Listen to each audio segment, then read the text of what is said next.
WFCU Center is the place. NBL Canada basketball is the game. We welcome you to this Wednesday night battle as the St. John's Edge take on the Windsor Express. I'm Aaron Sanders. Back with me for another year, JP Justin Prince. JP, always a delight to have you back here, but we got to get to the nitty-gritty immediately. The St. John's Edge, both of these clubs are looking for a first win, but St. John coming off a loss against London. Under Coach Steve Marcus tonight, what are going to be some of the key plans?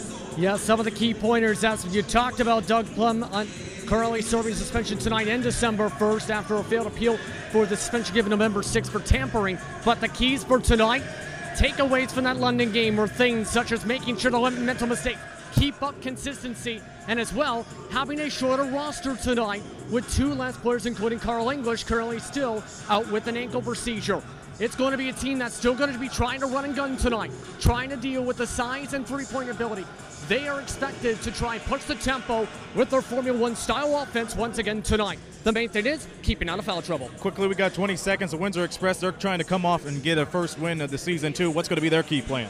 Key plans, keeping up consistency, playing the full 48 minutes. Last game, they played only the 30 minutes, then fell apart with consistency, offensive rebounding, and shooting. If they can keep those up, they're going to be in good shape as well, having their big four, as Coach Steve Marcus puts it, in terms of their squad tonight. In terms of the offense of Anderson, Wormley, Patel, and Amari, if you can keep them, you can win the game. If you allow them to shoot the ball and score, the Express could pull away. The buzzer already went. It's showtime. We're going to have the pregame festivities going on for the player introductions and national anthems. We're going to turn things over to the public address announcer tonight, Stephen Belanger. We'll be back for the tip-off in just a few moments here on Windsor Express Basketball. It starts here, where Jamie lost 145 pounds and became a leader, inspiring others to get active. Where Cheryl didn't let her fear of water keep her kids from learning to swim. Where Valerie got fit after retiring, and at 90 years old, she's still dancing to the beat.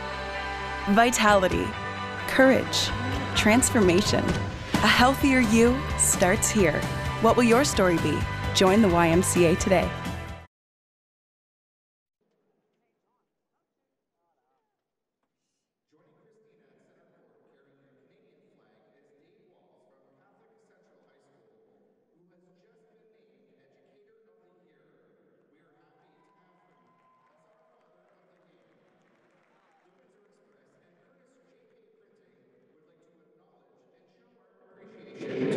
Dedicated fathers all season long by highlighting someone new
Apollonia doing the stirring national anthem right there. She did a terrific job as we welcome you back here up in the media booth at the WFCU Center as we are set to go for the player introductions. We'll quickly go through them right now. St. John's will start off with Desmond Lee, Guillaume Boucard, Maurice Jones, the homecoming for him. We'll get to that in a moment. Diego Kaplan and Keith Wright Jr. And for the Express, they're going to stick with their starting five from the last game. Juan Patillo, Brian Addison, Richard Amarty, Forrest Wormley, and Ryan Anderson. I said it's already a homecoming for Maurice Jones, one of the few players that played for the Windsor Express. It's quite stirring that in the first two games, a couple of former Express players get to play in front of what used to be their home fans. It's going to be an interesting game. It's going to be interesting to see how Maurice Jones inputs for tonight's game. It's going to be very interesting because we've seen him over the past couple of years with the Express being able to pass the ball so well, being one of the top passers in the NBLC. Last season in terms of assists, averaging about 6 a game. And I can see him being a possibility of being one of the main guys again. The main thing is the consistency in terms of shooting up and down at times when he was with the Express. If he can get a consistent shot, especially on the outside perimeter, once he has a hot hand and be able to sustain that throughout the season, I think we could potentially see him be able to be one of the main stars once again in the NBLC for this season. No doubt about that. I mean, St. John's Edge, they got a lot of promise. Keep in mind last season they had a 25-15 record, got eliminated in the division finals against the London Lightning. It took them 6 games to bow out, but again, this is a team that's trying to get back there and win the championship. Carl English put it well putly in the storylines a few weeks ago I did, and he just said the main goal is to win the championship.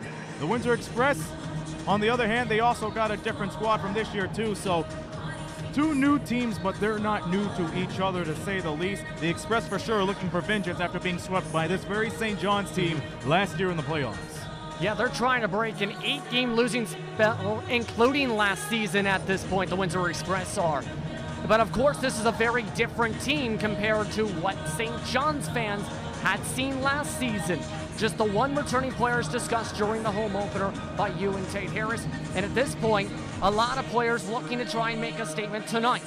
Again, expect them to try and use their size and try and use the three-point ability against them. It's a much different team completely to what they've seen.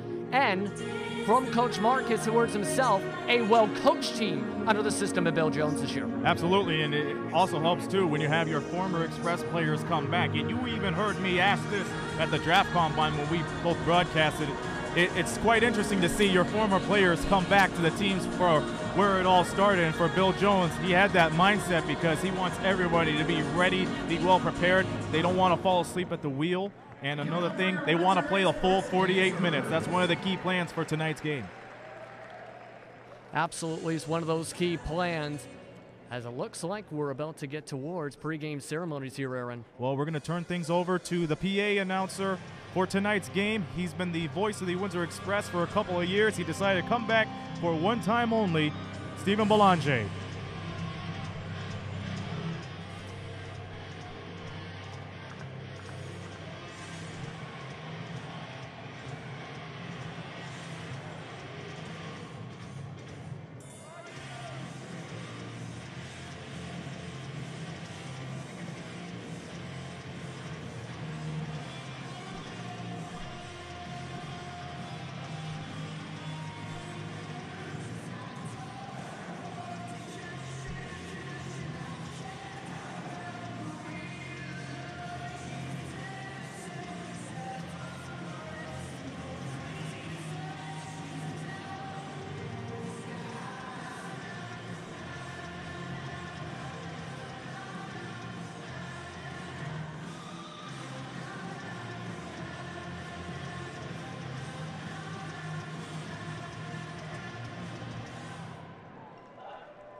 All right, you heard the starters for tonight's game. We'll quickly go through them one more time. For St. John's, Desmond Lee, Guillaume Boucard, Maurice Jones, Diego Kaplan, Keith Wright Jr. For the Windsor Express, Juan Patillo, Brian Anderson, Richard Armardi, Forrest Wormley, and Ryan Anderson rounding out the field.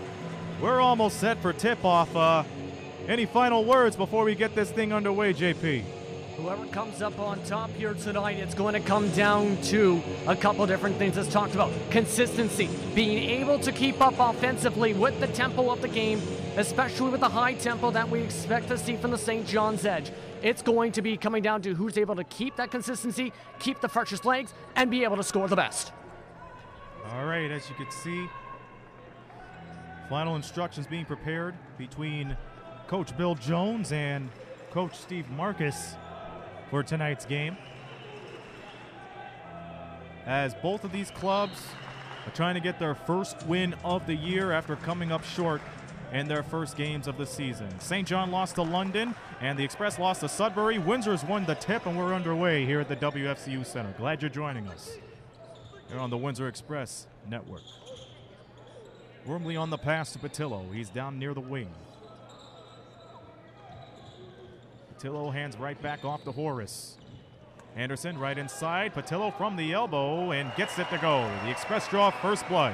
And a good pass there from Anderson. Just avoided the steal as well, coming from behind. Quickly got it off to the good man in Patillo from the mid-range. You see Maurice Jones, former Express player, played there for his first 2 years in the NBLC.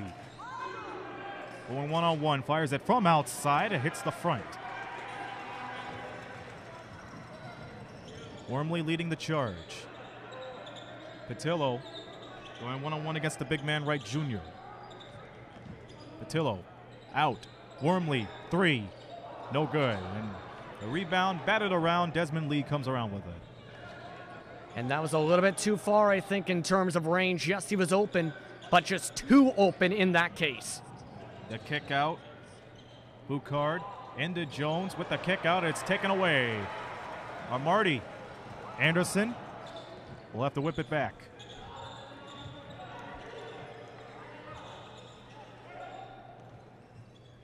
This is Wormley into Patillo.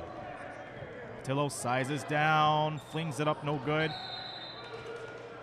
And it will go to St. John's. The Express had their hands on it right before it went out of bounds. Yeah, some good hustle offensively. I'm liking what I'm seeing offensively from the Express so far. But keep an eye on guys like Lee tonight to try and give them the ball.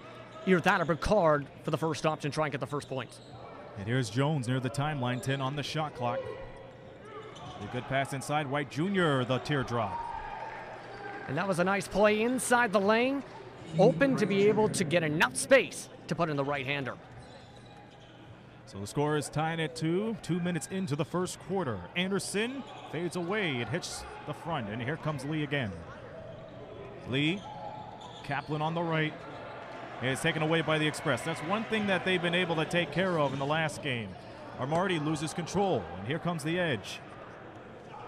Kaplan with a fake. And the kick pass inside to Guillaume Boucard. And a really good pass there. You can see Bill Jones not quite happy with the defensive breakdown that allowed that open lane for the backdoor cut for the easy layup. So the Edge take the 4-2 lead in the early goings of this game. Glad you're joining us here on Windsor Express Basketball, brought to you by Booster Juice. The risky pass, the shot's no good. And it will go to St. John's. And that easily looked like it went right off the hands of Addison, right out of bounds now. And we have a bit of a whistle here. We'll have a quick stoppage of play here. Once again, Windsor Express Basketball is brought to you by Booster Juice, Canada's very own juice and smoothie bar. We get back to the live action. Maurice Jones right on the left side. Boucard, former Niagara River Lion. Misses the two, gets his own putback. I'm liking what I'm seeing from Wright Jr. so far. Again, no box out from the Express. Offensive rebound, put it quickly right in again for the right-hander for his second bucket of the game. It was Keith Wright Jr. who got the second chance points. The quick shot is no good from Armardi, and it will stay with the Express with almost, I would dare say, about 14 seconds on the shot clock. No, they have it at 18. Yeah, still a lot of shot clock to work with here, and I wouldn't be surprised to try and see them go into a half-court set, try and get something going offensively. They're starting to have a bit of a slow start, not what they want to see already, 6-2 run. Quickly, Anderson catches and shoots, and he gets it to go from near the key.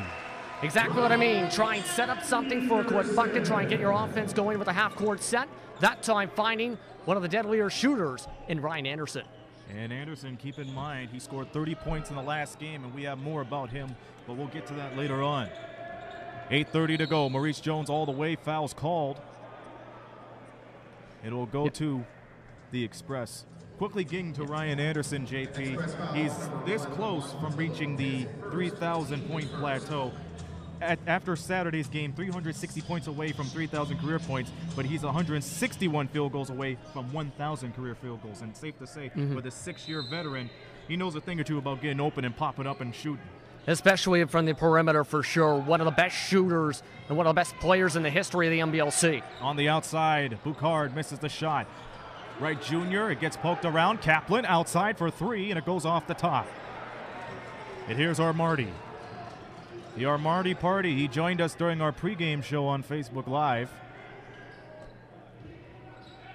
Looks like right now they're trying to communicate to get the proper play, taking way too long to set up the set. Here's Wormley looking for options, finds Patillo. 6 on the shot clock, and they'll drive, they'll fire it up, and it's no good, and they'll go to the line. It'll be Juan Patillo going at it.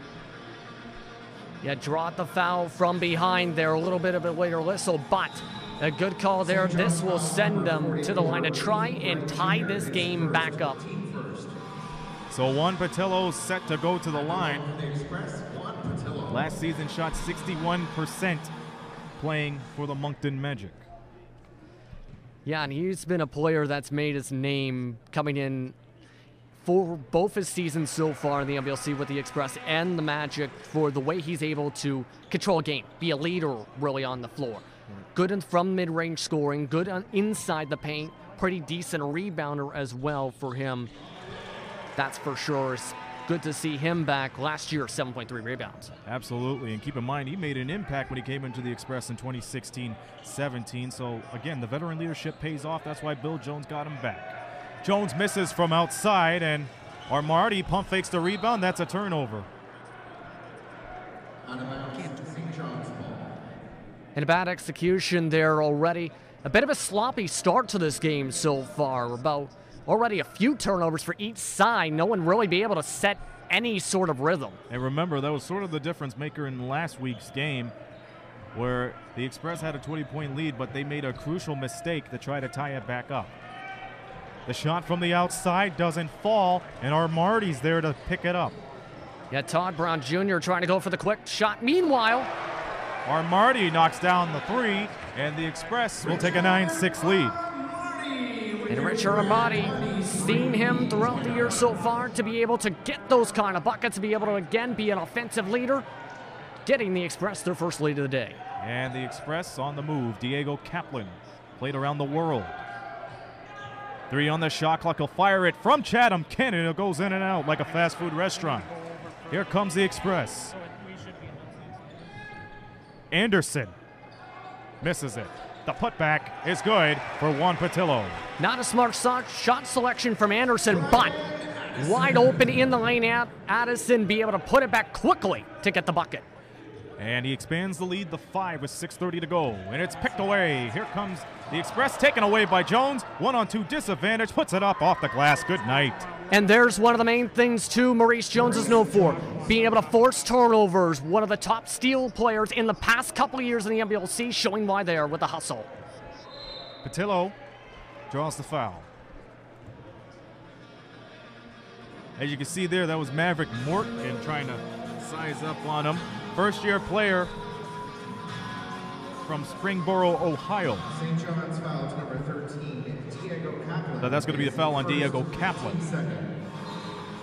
And it looks like they keep on trying to make some quick adjustments here right now.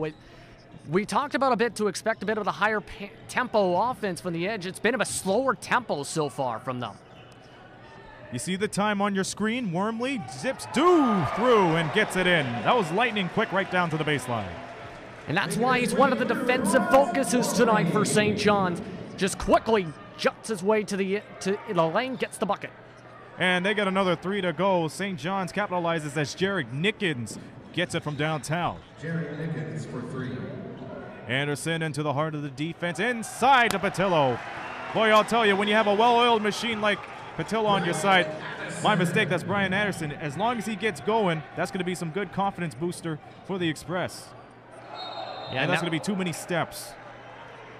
Yeah, it looked like they were trying to set up the outside shot. Open was Todd Brown Jr., but that travel blows up the play right to the media timeout. And we do have the media timeout, so the Express with a 4-point lead, 15-11. We'll come back after these words. Windsor Express basketball brought to you by Booster Juice.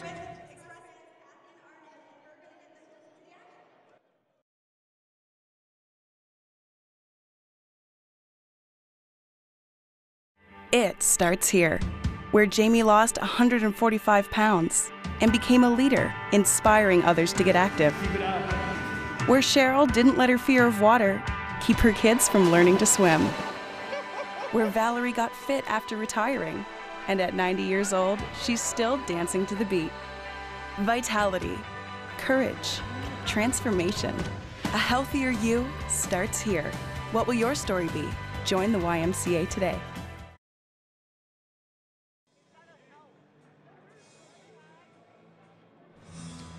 So coming out of the media timeout, the Express lead 15-11. We've seen a lot of turnovers, JP, but the Windsor Express have been able to capitalize back on that, and especially when you have great shooters like Ryan Anderson and great players that could go down low like Brian Anderson and Juan Patillo. That makes the difference, but once again, that doesn't get them out of the doghouse for a couple of those turnovers they committed. Yeah, right now it's been looking pretty broken as to what the offense has kind of looked like so far tonight. Already a couple turnovers for the Edge, couple broken offensive sets too, where they try to get back to what they were doing there before the media timeout with a higher pace, but led to a travel. They needed this timeout to try and regroup, try and work together as a group once again and make sure they understand we can't afford to make these mental mistakes every single set that cost us the game against London. St. John's doing that right there. The Express, right before the media timeout, we're going to what was working. Going in the paint, taking advantage of the size advantage for the pick and roll. Absolutely, and they get the ball back as they inbound it from the backcourt. 5:23 remaining in the opening quarter. Anderson right back to Wormley. Action going on down low. Anthony Audley Jr. into the game. Quick spot up shot from the free throw line, no good. Ball's poked around, but the Edge will take it back. Yeah, that time the zone D almost led to the open bucket. Now we got a foul on the floor. Yes, we do. As you see, Junior Cadogan, former London Lightning, into the game tonight. In addition to Jaron Skeet and Jared Nickens will stay. And Maverick Morgan will get his first foul. So the Express get the ball back off that offensive foul. Under 5 to go in the first. Otley Jr. Up top, Wormley. The drive. Almost the oop for Juan Patillo. Gets it to go somehow. And you could see that play coming up from here because Patillo was left open. The defender was behind him to lead to the alley-oop. Able to quickly get it put back in, though, without getting the travel. And they get a 6-point lead out of that, too. St. John's on the move again. The shot is good. You talk about hesitation that time around. That was Todd Brown Jr. who got it to go. And broken play. And the Express will get called for the backcourt violation. They're complaining that Todd Brown Jr. touched it last. But the referees will say no avail. It's going the other way. Yeah, it looked like it might have just tapped his hand. He wills. Right now he's trying to appeal that Troy Brown Jr. touched it, but it looked like both of them were touching it around the same time that deflected on back. But that was an absolutely broken play. They're lucky that the turnover doesn't come up 5 seconds sooner. Absolutely.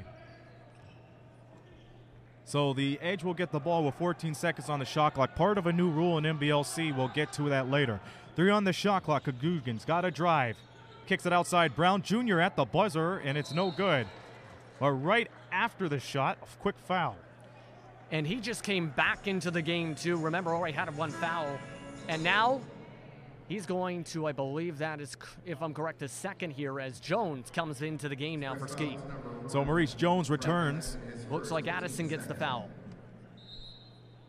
So Maurice Jones comes back into the game for the Edge. He'll have 14 seconds to deal with on the shot clock. Cadogan, right out. Gets the pick from right. And a quick foul. That's going to be on Reggie Hamilton. Yeah, that time he can say what he wants. Make contact with the right arm as he went for the layup. That will get you to the line immediately, just like that. Junior Cadogan. Heck of a story for him, mind you, to the line to shoot two. Absolutely. This is a guy right here that played all over the world. Georgia, Italy, Greece, and he spent the last 2 years as part of the London Lightning. Picked up a championship with them.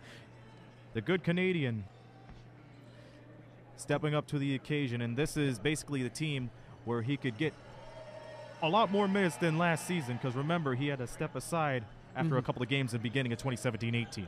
I was just about to remind you on that, the injuries that happened for Junior Cadogan, having to sit out much of that season and to recover from said injuries.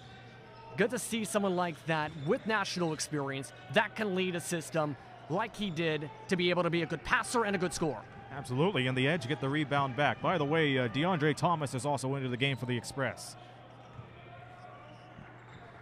So this is Todd Brown Jr. with the ball. 3:10 remaining in the opening quarter. Brown skips it right over. 4 on the shot clock. Cadogan crossing over.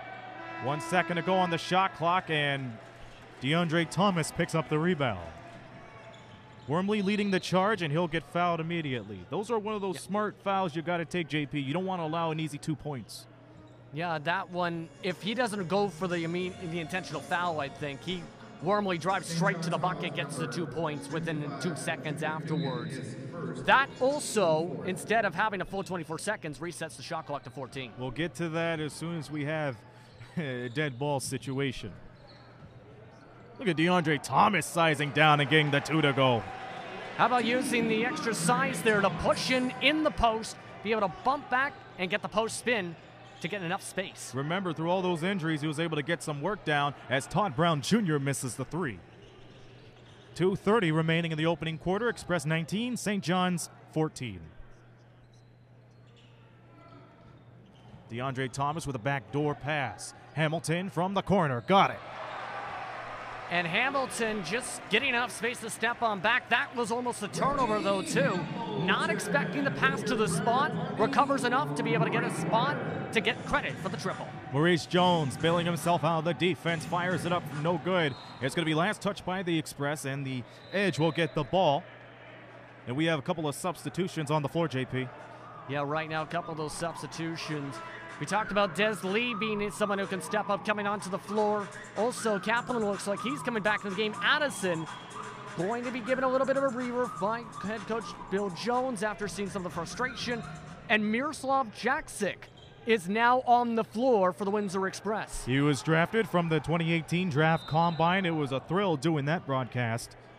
I'll tell you that. We got a quick foul on the key, and we mentioned that the shot clock resets to 14 and everything. It's a new rule when it comes to the shot clock situation, JP. Yeah, in terms of the shot clock, full 24 reset happens on all changes of possession fouls committed in the defensive side of the backcourt. But if a team is awarded the ball in front court for a throw-in, the shot clock is then reset to 14. That is why the shot clock on some of these plays reset to 14 rather than 24. And I think that's very convenient. As the Express get the ball back, they turn it right over. Desmond Lee gets the ball. Fakes it, Kaplan. Jones, real estate, and he fills it in. Yeah, the defense just challenged him there. Not expecting him to go for the shot, not coming in for the help defense. Just let him take the pull-up jumper, let him take the points. Lead still up by 5. Steve Marcus, amazed at the previous play. And we have a foul down low, and it's going to go the other way. Offensive foul. Yeah, and you can tell right now it feels like the Edge can have a shot to try and get some momentum for the end of this quarter. The thing is, they got to make sure their offense is on point right now. They're bringing Boucard back into the game here to try and do that, but feels like they haven't really put together a perfect game in terms of trying to get on the same page, trying to set up the players. It's been kind of broken play after broken play in some cases, no offense to them.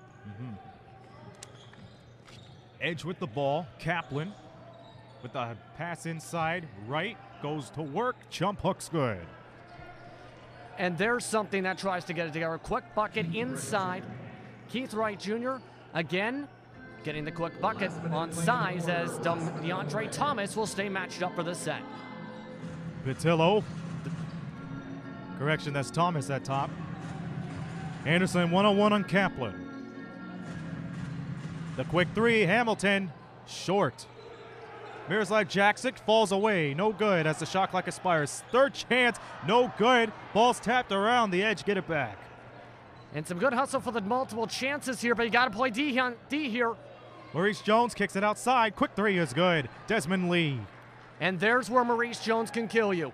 Able to get around the defenders, avoid the steal attempt, and then allow them to spread the floor to Lee wide open in the corner to be able to get the triple. And with that, the Edge are back into it. Knotted up at 22, shot clock's off. 10 seconds remaining.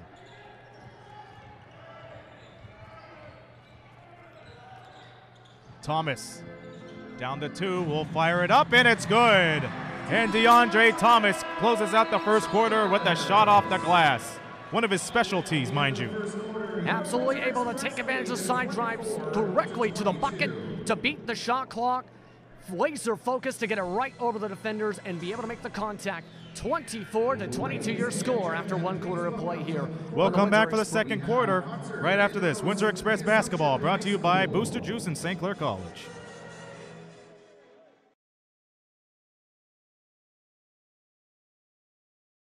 It starts here, where Jamie lost 145 pounds and became a leader, inspiring others to get active. Where Cheryl didn't let her fear of water keep her kids from learning to swim. Where Valerie got fit after retiring, and at 90 years old, she's still dancing to the beat. Vitality, courage, transformation. A healthier you starts here. What will your story be? Join the YMCA today.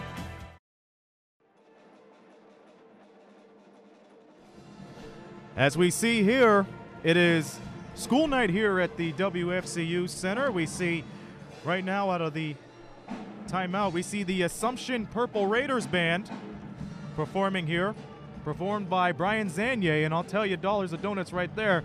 When I went to that high school, JP, Mr. Zanier was the man. The music teacher, he knows a thing or two about performing day in and day out, and it's great to see this band performing right now. Yeah, some great music here we're hearing from them so far. Going to be performing every quarter break of this game tonight, and being able to perform in front of this great crowd tonight. Definitely liking what I'm hearing from them so far. Absolutely. To me, it's sort of a homecoming when you talk about school night, because again, I went to Assumption for my whole 4 years over at high school, and they are very dedicated, whether if it's music, arts, sports, and whatnot. That's not to knock off on any of the high schoolers, but considering if you want to talk about a good high school, a great high school from the West End area, Assumption is the place to go. I'll tell you that. Yeah, an absolutely beautiful school, especially with the programs, with the middle schools. I believe that's starting to come up to that development That's right. too. Here, especially to hear them tonight here at Windsor Essex Catholic School Board Night. That's right. There you go. They get the applause. Terrific performance from Mr. Zanier's Symphony Orchestra. I'll go back and forth with that. But either way, they did a terrific job. That is music to my ears, I firmly believe. Thing is, right now, I think the Edge wanted to see some music to their ears in terms of the offensive flow. Started to look a bit better at the end of the quarter. Need to spread the floor like that play there for much of this quarter, like there's wanting to do. Diego Kaplan's three is Heartbreak City. That doesn't fall. Express get the ball back. This is Reggie Hamilton. DeAndre Thomas. Thomas works his way through the post. Jaksic got it. And that's partly why Jaksic was picked up there, able to utilize size and be able to get the quick rebound for the local player who used to play at WF Herman. Miroslav Jaksic gets his first 2 points in the Express uniform as the Express expands its lead to 4.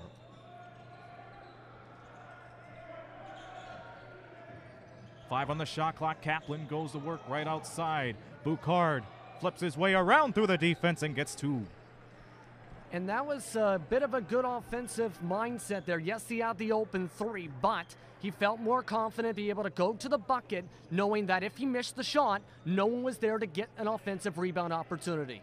Smart move to try and make sure he got a bit higher quality shot and force the steal. Jackson causes the turnover. Boucard pokes it away. Here comes Jones. Lead down at the corner. Right from outside. No good. Anderson will pick up the board. And that was one of the issues in our last game, JP, not being able to box out and pick up as much of those rebounds as they could. Yeah, and right now there has been very little box out in some of these sets so far. Or it looks like they are prepared for that, but right now the Edge are trying to pull away the big man from the paint with their offensive sets. There's only Jackson in the paint right now in this set. Jones wraps around Boucard for 3. He's got it. Guillaume Boucard gets the real estate, and now the Edge are down 2. And completely sending the defense into fits once again to spread the defense and send them scattering. Quick steal. Here's Maurice Jones. 2-on-1. Lee the alley-oop. And it looks like Coach Jones has seen enough here, and I don't blame him here. Heck of an alley-oop. Heck of a fast break. Heck of a steal forced by Jones. Quickly within 5 seconds of the shot clock. That's one for the folks back home watching this from St. John's, Newfoundland. 29-26 the score. We'll keep it right here. In addition to that, we talk about the St. John's Edge. They turned the ball over a little bit in the first quarter, but now the Windsor Express, they got to find some down to calm things down and bring the game back to their pace. Yeah, right now it's been more the Edge starting to force a lot of the steals, especially Maurice Jones here tonight as we take a look at the flex cam action. But this is looking really good so far. Their defense is starting to come a bit together here towards this quarter, starting to get more in rhythm and starting to be able to force more steals. They've been starting to break on through and getting their offense to what they're supposed to be, more focused to be able to spread the floor and do what they do best. Shoot triples quick in a quicker pace on offense. The Express, meanwhile, they've just been falling apart really slow to speak to start off the quarter in terms of the flow so far offensively. With the steals from Jones, be able to break up the defensive side, and as well, they've been looking better in terms of the defensive rebound opportunities. But the thing is, players like Boucard have been smarter to know, okay, 2 players are there when you go for the shot. Let's try and force them to play defense instead of trying to be ready to get the rebound. Absolutely. Now, like we said at the top of the show, 2 different teams, but they know a thing or two about each other considering the veteran experience. You look at the St. John's Edge roster, JP. There are 3 players returning from last year in Desmond Lee, Carl English, and Jaron Skeet, and 6 of them have NBL Canada experience if you mention that too. So when you look at it, veteran experience is good because for these young players, they'll gel into the system much faster. They won't have cold feet, if you will, and you could tell they don't have cold feet at all. They're ready to shoot. They're ready to make their names known. Patillo spots up from the elbow, puts it in. And he's ready to shoot as well, but we already know his name here. Again, another open shot from mid-range on the quick offensive set. He got a double-double in his last game, 18 points, 12 rebounds for his game. 10 on the shot clock. Maurice Jones outside, offensive foul. Yeah, and that looked like a decent shot rather for Jones, but just not able to get what he needed down low. Morgan already with a second personal. So you could see the Express the Edge trying to meet up with size when it comes to their defensive assignments. Ball's poked around. Boucard almost got it, and it's saved by Anderson. He fires it from deep. No good. And Boucard's there for the rebound. He goes coast to coast with the finger roll. He blows it. Rebound by the Express. And again, seeing the opening to try and charge right towards the interior there to try and get the shot. That shot, no good from the Express. Heartbreak City as the ball goes back to St. John's. Jones, lightning quick. Down to the baseline. The reverse, no good. Rebound by by Thomas. Now it's starting to get a little sloppy with the trying to drive straight down their throat. Anderson misses the three. Nobody there to box out for the Windsor Express as the edge gets the ball back. Kaplan outside. Lee. And the handoff. 10 on the shot clock. 8 minutes remaining in the half. Jones again with the real estate. He puts it in. Maurice Jones finding the spaces in the defense and knocks that triple down. Had maybe a foot of space at the most to be able to get it there with the mismatch. He's been matched up with everybody on the defensive side meanwhile. Anderson misses the shot. The edge back up with the lead. They're up 4. Jones with the pick, finding Morgan. And Morgan has had an up and down time on the floor so far this game. That time, maybe he can get a bit of a flow going, get scoring on the defensive side, wake up on the defensive side. A big block by Maverick Morgan as that ball goes out of bounds. My goodness. If you would have asked me, I thought he was playing volleyball. Right there was what I think I was trying to get towards with Morgan. Big time size, big time SWAT on the quick play for the big man. 6'11", 260 pounds for the former Illinois. So we see a plethora of substitutions on the floor. And it appears to be that Reggie Hamilton's going to be shooting the free throws. Reggie Hamilton, not a bad performance from him last game. 11 points, 1 assist in 26 minutes. This is a guy that's no stranger to the pros. Played around the world and also played for the then Idaho Stampede in the NBA G League. Yeah, a lot of players in the NBLC, or who played in the NBLC rather as well, have gone to the G League system. A lot of names to be able to be made, of course. It's kind of a good, this is kind of a league where a lot of players are able to establish themselves, is what I'm trying to say. And of course, trying to do the same here, Hamilton, to show, okay, this is what I can do, and trying to earn a train cannon fight for next season like a lot of players did this year. And boy, did he take advantage of that situation. Loose ball on the ground. Anderson picks it off. Wormley, alley-oop, Patello. Again, trying to put on the show. Timeout called on the floor for the edge. Just like the last alley-oop. The opposing head coach not liking what he's seen on the floor and not liking how the momentum is starting to pivot the other direction. And we'll be back.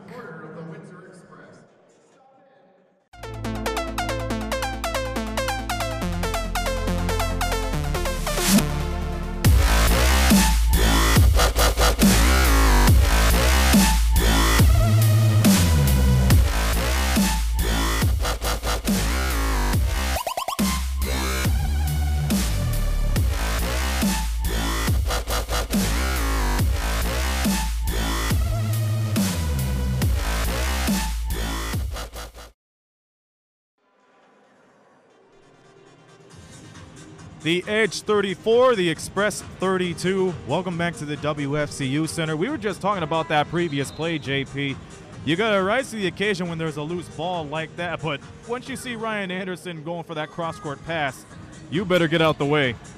Yeah, no one was ready on the defensive side for that alley-oop, and I think Wormley and Patillo both seen it and immediately thought, you know what, let's put on a show. No one even moved to attempt to play on defense there.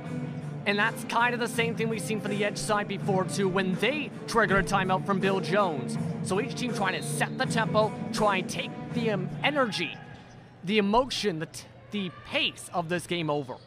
And the Edge get the ball back. Quick wraparound pass. And here's Boucard on the outside. Brown Jr. for three. No good. Anderson spins around with the board. And you can see them trying to play around with the matchups a little bit. More of a 3-2 zone set at the moment. The ball goes back to Wormley. Breaks through, gets the step, fires away. No good. Rebound down low. That's Desmond Lee. Des Lee making his presence known in the early stages of this game. Yeah, and someone that's expected to get a lot of these touches in the early going when you're 2 players down short. Cadogan on the outside. The three is good from the corner. And again, spreading the floor. No one's there to come there go back to the perimeter rather, when the help defense is going inside the paint. Again, getting the Express to bite. Jared Nickens knocks down the three. It's a 5-point game. Patillo again from the side. And Guillaume Boucard comes up with the rebound. Boucard, Brown Jr. He gets it back. The Express experiencing a 2-3 zone. Goes back to the 3-2. 7 on the shot clock. Katugan goes to work. Gets it to go. And they knew that that was the possibility as soon as they were starting to set up. They were calling go to Lee on the floor. Get it quickly to Katugan. Let him work and do what he does best. Wormley finds an opening inside. Patillo misses the shot. And the Edge gets the ball back.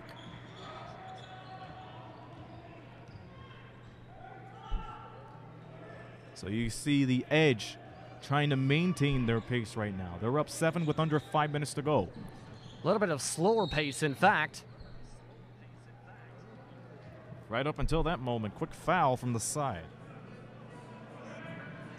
Yeah, and that was what they were waiting for. That chance, while they were winding down the clock, to get it to as low as they could, to get it to Lee. Now he's going to be the one inbounding instead with the fresh 14. Second personal, team first. Want to say a quick hello to Noel Moffitt, who's watching this game online. Played for the Express in 2016-17. Glad you're tuning into the broadcast, Noel. Katugan has 6 seconds on the shot clock. Fires it. Boy, howdy. Flat as day-old soda as the ball goes the other way. I think what Junior's thinking is he might have got slapped on the wrist, but either way, not going to get that call. That's going to be an air ball out to the outside and what was not a good quality shot, contested with a man in his face. And that's good defensive effort from the Express. How can they convert it? Yeah, and instead we're going to go back. Looks like we're going to go the other direction instead. So this is where the Edge capitalized, because we're seeing a lot of offensive fouls during this quarter from both teams alone. Yeah. Somebody's got to make sure that even though they have the depth, they got to calm down on the power and their technique. No consistency at all from either side so far. It's been back and forth in terms of who's got in control of this game. No one's been able to play consistently for more than a couple minutes in a row. Right, on the pass outside. Lee, right again at the shot clock buzzer, misses it. And Wormley again from the near side. Wormley finds Anderson, spins around, puts it up, no good. And the Express are ice cold at this point. That is now about 4 straight missed shots all inside the paint. Got to try and switch it up at this point. Maybe try and spread the floor next time. And the Edge spreads the floor this time around. Good 3 down low.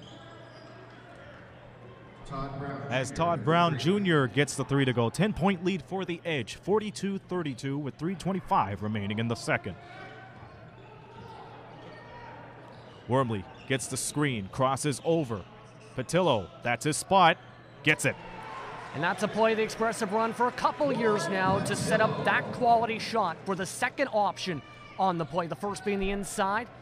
Again, able to find the right player to go to in Patillo to get the automatic mid-range jumper. That's where he got the majority of his 18 points on Saturday. And the Express will foul. They got plenty of fouls to give here. Only 2 teams fouls. Will make it 3 now for the Express. It hasn't been really in terms of the team fouls the issue. It's just each team has just given away possessions with turnovers and or offensive fouls at this point to not be able to get something together. The Edge at this point are just starting to shoot the ball a little bit better because the Express, while they've started to slow that issue down, have been struggling. Kaplan finds Wright. And the bucket. He'll go to the line for the 3-point play. And he has been looking great tonight. Wright has. Cuts in. It looks like they might say the foul is on the floor. No, they will say the N1 indeed for Wright. But he has had a heck of a night tonight. Multiple chances, whether it's been outside or inside, and been able to take advantage of defensive mismatches and as well get a few boards here and there offensively. The Edge needed a couple of big guys to meet up with Windsor Express's depth, and boy howdy, they finally they got a couple of players. I expect a lot of good expectations and good promise for Wright Jr. as he goes and misses the three-point play. So 2:43 remaining till halftime. JP and I will meet you up here for the Booster Juice Express halftime report. And the ball will remain with Windsor. And keep in mind there was some success in that London game, really, when they started to attack the inside while kicking out to the perimeter while stretching the floor. Difference is, when you don't know where the ball is going to go every single time, sometimes you overcommit to certain plays. That takes away the opportunity to contest the perimeter for most of the defensive sets if you're the Express, and leave some guys open when they go and anticipate the drive inside. Too much power from the Edge's defense. 14 on the shot clock. Patillo with the ball. Hands off to Wormley. 9 on the shot. Wormley one-on-one on Jones. He'll get the foul. Yeah, and a bit too much contact from Jones trying to strip the steal, knocking over Wormley just about, in fact. And now, what was just a couple fouls apiece is now up to 14 fouls for the Express, 4 for the Edge in the span of a minute and a half. Well, if you look at it, both of these players are evenly matched. They're both 5'7", so you got to expect master lock defense when it comes to the backcourt. 8 on the shot. Addison goes to work. And we are going to stay here. That's going to be a foul on the Edge. Yeah, I think it's for a reach on the spin move right before he went for the shot, which is why it's going to be inbound down the side. But now this gets to where the foul trouble we talked about could potentially come in here tonight.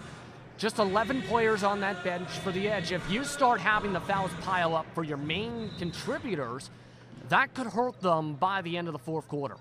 Des Lee got his hand caught in the cookie jar as he picks up a foul here. Anderson spot up jumper from the free throw line.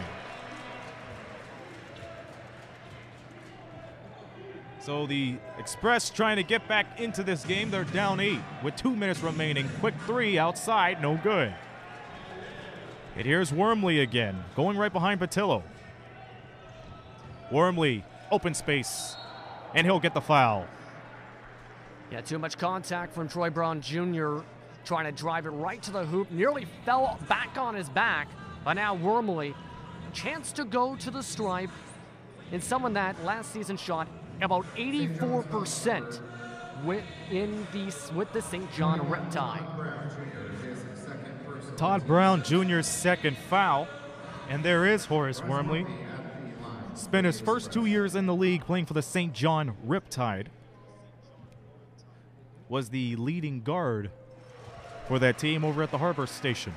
And he's just 87 points away coming into tonight from 1,000 career points too, Aaron. So someone in those first couple seasons has scored the ball well, so to speak, shooting 46.5% from the field last season, and it's continuing to show that in the early going. The question is, can he keep it up for the full season with this team as they continue to gel together? It's all about responsibility.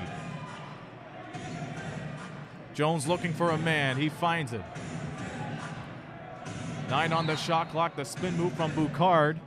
He gets fouled. And again, a foul on the floor, and the fouls are starting to pile up indeed. 16 fouls now for the Edge, 5 for the Express, and that's going to start putting a couple of these guys into foul trouble. Well, in terms of what's going to go on with some of these players. Addison now off the floor with just his first. That will have Thomas to come back on. You got to keep in mind, too, if it was last year, free throws wouldn't be the Edge's friends. They only shot 69%, which was 6th in the league. 6 on the shot clock. The three is good from downtown. Again, an air quick bucket, able to spread it to the open three. Jared Nickens continues the rage and fouled down on the post. And I believe that's going to be the foul to give. Indeed, it is going to put the Express in the bonus. You talked about how free throws were not the friend of the Edge last year, 6, was it not? Last year, the Express did really well from the stripe. Pardon me there, you were talking about that. That was third for them, by the way, with 76.7%. You're talking in the 6th with rebounds. The part that was very much friendly from the stripe was the Express. Just about 80% for a majority of the season, finished off at 79% as a group last year. And that was one of the main reasons why the Express were the threat near the final stages of this season, because once you foul them, they know many ways to put an ice pick into this game, so to speak. It all came down to free throws in the last few games. And not just hitting the free throws, getting to the line a lot in some games, sometimes having the most free throws at some points of the season, about 20, 25 attempts some games they had to be able to get those points. Those are huge, especially down the stretch if you can build them up, get multiple trips to the line. Yeah, that's right. Oh, and the quick blow by, and they blow it. Here comes the Express with numbers. And a quick foul down there. Once again, I'm glad that you corrected the whole free throw situation. I was looking at the season stats for this season alone. They're 6th in the free throw line, but keep in mind, that's only from one game. Exactly. It's a small sample size right now, and that's what a lot of coaches are probably thinking. Not a lot to work with in terms of game tape of how the teams play this year. The Express, completely different roster. The Edge, completely different system with Coaches Plum along with Coach Marcus. So these are completely two different teams. You can see how they played with the first game, but you never know what they're going to do until you probably play the second or third matchup or see how they play after about a month and a half. It doesn't matter if you have veterans or new players on the floor. I know one thing's for sure. It's going to take a while for a team to gel when they're under a new system or if they're playing in a new season. So you could tell that both of these clubs still trying to get it in together, still trying to find where they stand in terms of positives and negatives here in just only game 2 of 40 of the season. Nickens from downtown. Jared Nickens continues a three-point rage for the Edge. And a great pull-up shooter right now, and you're seeing why here, continuing to hit shot after shot from outside. Nickens coming into tonight just 12%. Pardon me, 25%. And the ball gets taken away. Cadogan. Nickens again, same spot. Putter there. Jared Nickens. And now, keep in mind, this was a guy that only scored 9 points against the Lightning Sunday afternoon. Thing is, all of those were triples. 3 of 12 from deep. He's already surpassed that total here tonight. Down to 6 on the clock. The quick 3, no good. And the Edge will take a lead into halftime in convincing fashion as they lead by 11, 53-42. We'll take a quick timeout, and we'll be back up here in the media booth for the Booster Juice halftime after these messages. You're watching Windsor Express basketball.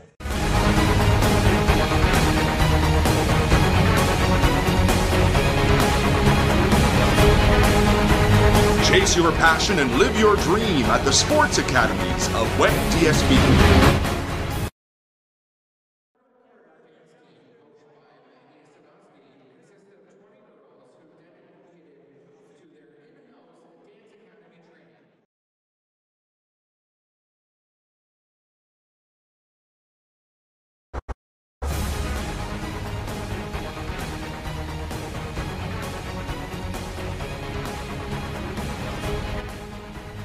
Chase your passion and live your dream at the sports academies of WEC DSB.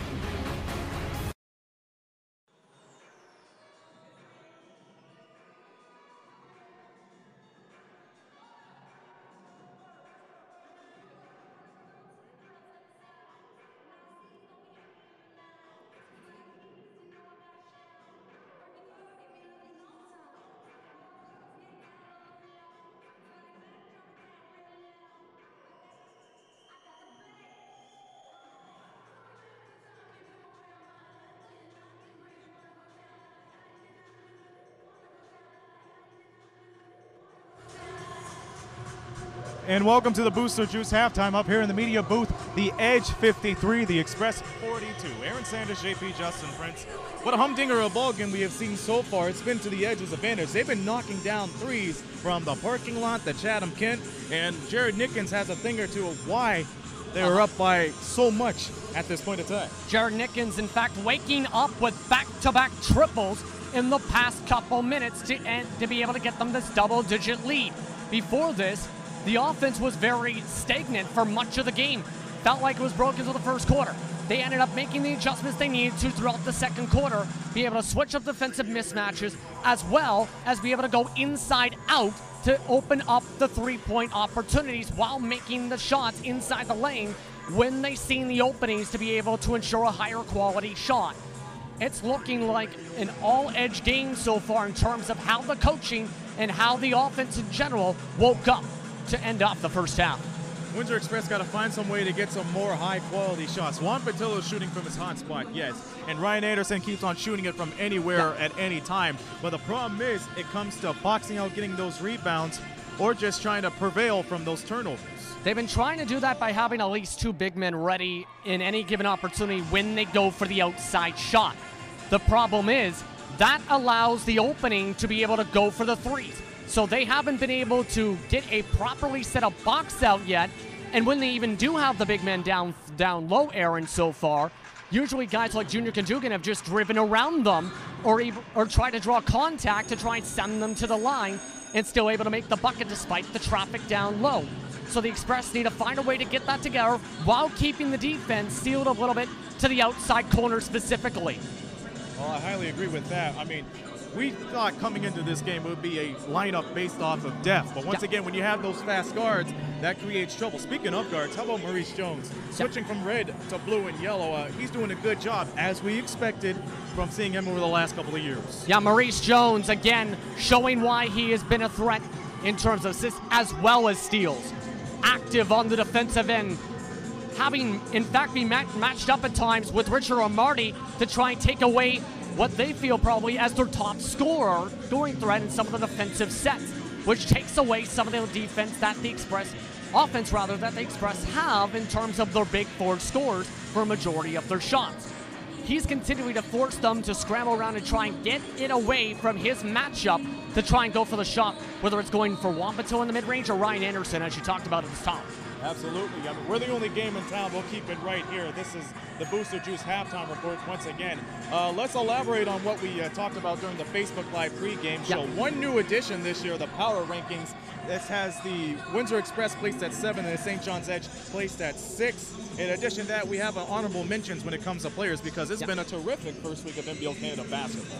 Let's start off with the power rankings, Aaron, because 6th and 7th coming into tonight were the Edge and Express respectively.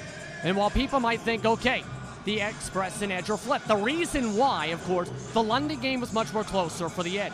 They could have still won it depending on the fourth quarter. The Express against Sudbury allowed their first ever franchise win after blowing about a, 20-point lead at some point. Yes, indeed it was.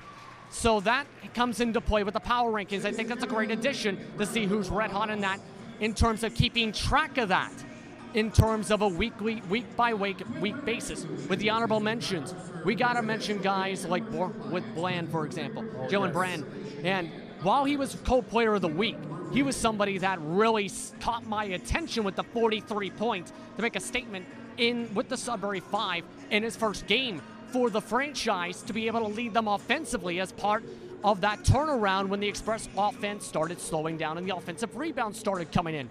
So somebody looking very impressive, and you've seen something similar with Halifax. Absolutely. Halifax got an ace in the hole as far as I'm concerned in Joel L. Kendrick. This guy is an attacker to the basket. He'll deliver damage if need be. If you've seen the first game of the season last Thursday, he delivered the damage, scoring 20 points in the first half, ended up with 27. This is one of those new players that's going to take some time to gel in the system, especially with him around. Halifax, they dropped their first 2 games, but especially they have some key additions that's going to help them get out of the hole easily. Yeah, making a couple different signings. We talked about Ramel Brown was one of them, including Dave Freeman, the bigger one of the two. Remember, he was part of the Edge roster.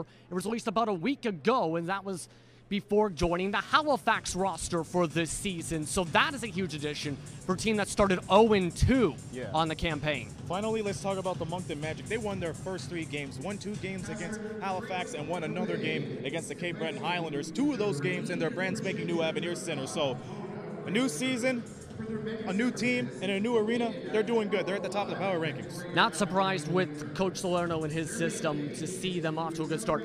But as well, last year they had strong depth. This year they're having strong depth, that Moncton Magic squad. It's about keeping it up, though. They have a lot of some of their pieces, losing guys like Patil, of course, to the Express.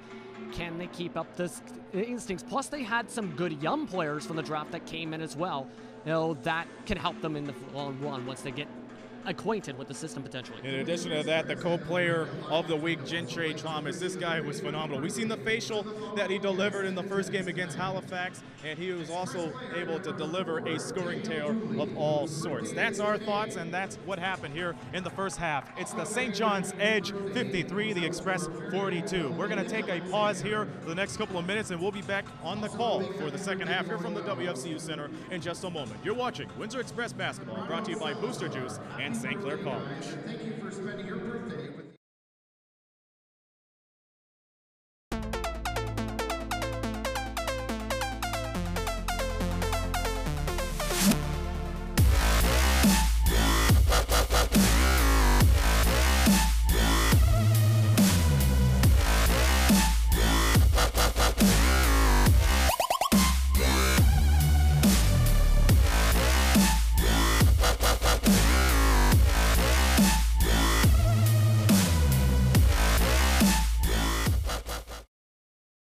starts here, where Jamie lost 145 pounds and became a leader, inspiring others to get active. Where Cheryl didn't let her fear of water keep her kids from learning to swim. Where Valerie got fit after retiring, and at 90 years old, she's still dancing to the beat. Vitality, courage, transformation. A healthier you starts here. What will your story be? Join the YMCA today.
So public relations is like being a bridge between an organization and their public. As this public relations expert, you are a liaison, so you have to connect the brand or the business or the company with their public in such a way that the public responds to them in a positive manner. So the advantages of taking public relations at St. Clair College is that we have access to the Mediaplex. Now the Mediaplex offers us a converged education. It's one of 3 in the world and the only one in Canada. What that means is that we're taught in film, broadcast, radio, there's graphic design, we do event planning, we write all sorts of press releases, we work in tandem with the journalism club. So at the end of everything, you can communicate any professional message across any medium. So what do you think about public relations?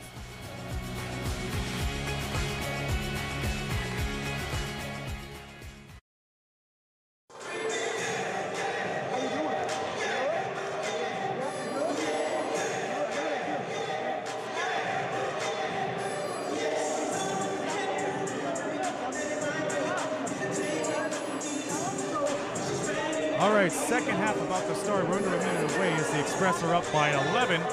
We welcome you back to the Windsor Express basketball. Aaron Sanders, JP, Justin, Prince, on behalf of the whole entire St. Clair College crew here. We're glad that you tuned in. Here, JP, what a first half, and the St. John's Edge are beginning to look like their team from last season, albeit almost completely different roster.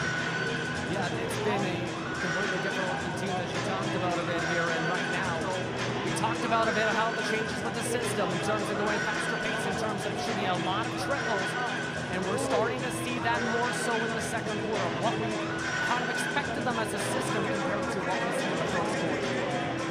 Absolutely. To take a look at the quick stats immediately, the leading man for the St. John's Edge, Todd Brown, correction, Jared Nickens with 15 points.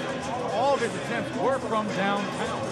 Yeah, 5 triples in that first half, 2 of them in the final minutes of the second quarter. He's someone we've seen be able to have a pull-up jump shot. He's kind of been a 3-point specialist. Every single shot attempt has come from deep from him, basically. And all his points, rather, from deep every single moment of the season so far. Very rare we see him actually attempt a shot inside the three-point arc. So it's going to be tough to keep up with him while trying to keep your offense together on the Express side while you try and wake back up on the defensive side to seal that up. Absolutely. We'll quickly look at the Express stats. Juan Patillo leading man with 12 points and 3 rebounds.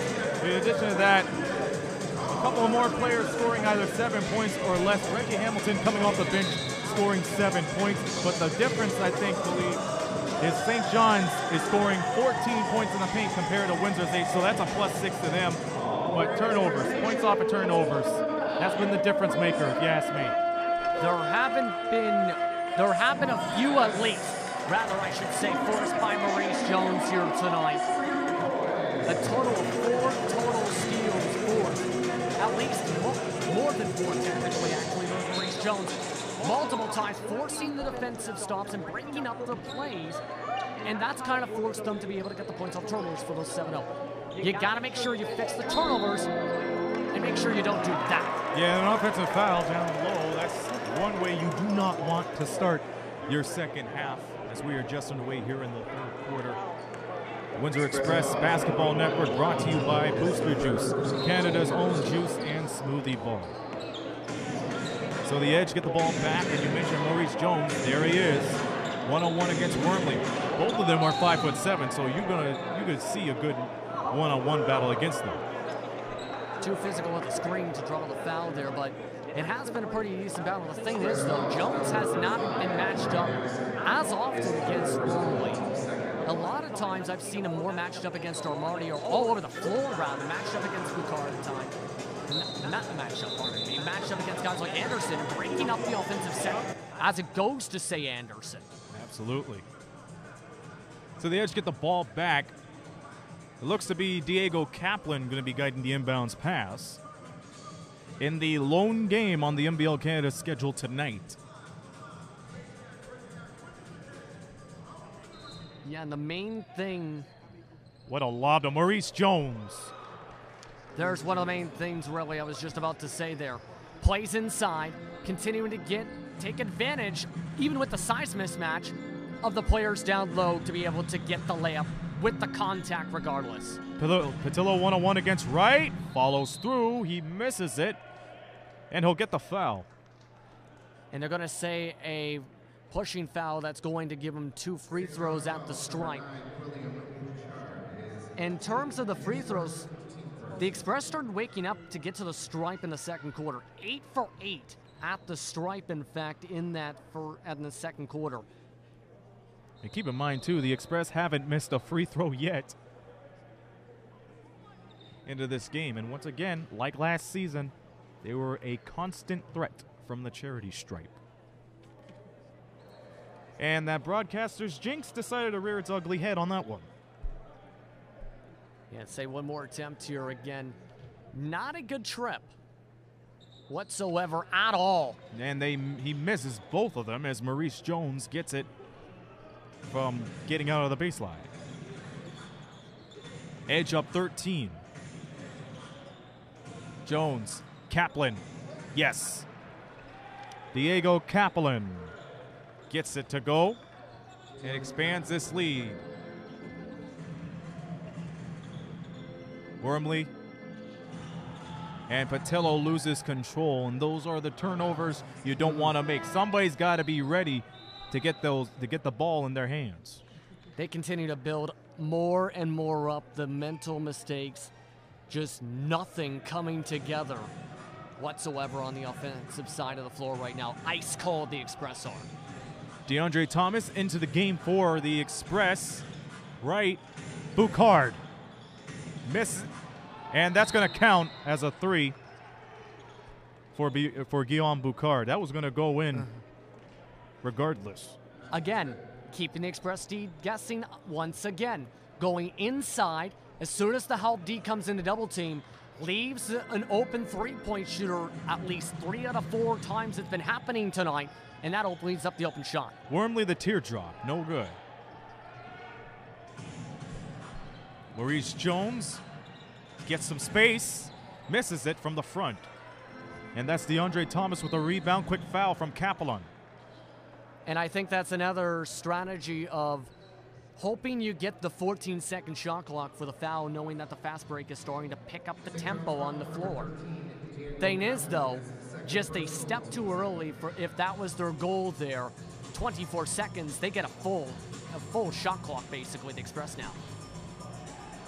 Amarty inbounds it to Wormley. The Express got to find some way to climb up back on this hill. Anderson on the fake, inside, gets fouled. He'll go to the line. And they're trying to get something together, you can tell, in terms of trying to find the open shooters, trying to get quick shots. But now Kaplan's starting to get in foul trouble. 3 personal fouls now for Kaplan tonight.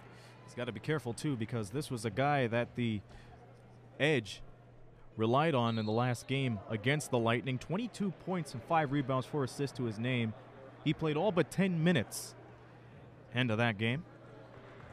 As we see Ryan Anderson off to the line. A reliable shooter from the free throw line, to say the least. Almost 90% last year in London. And that is a lot of free throws to have as a player in terms of consistency. You rarely see him miss more than 1 at most in most games. So Anderson knocks down both free throws, cuts the lead to 17, and Maurice Jones misses the tray. Wormley, Amarty, the 3. Misses it, Des Lee on the rebound. He did very good in the first half, to say the least. Yeah, Des Lee, 5 total points, 2 of 3 shooting, but also had 5 rebounds to his totals. Make it 6 now.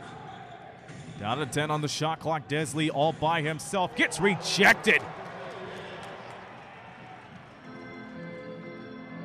And Addison with the 2. Great passing to get around the play, and even better defensive play to set that up. Those are the types of plays that could get the Express back into this one. There's Jones on the outside. Boucard up, no good. But he'll go to the free throw line. And there's Boucard again.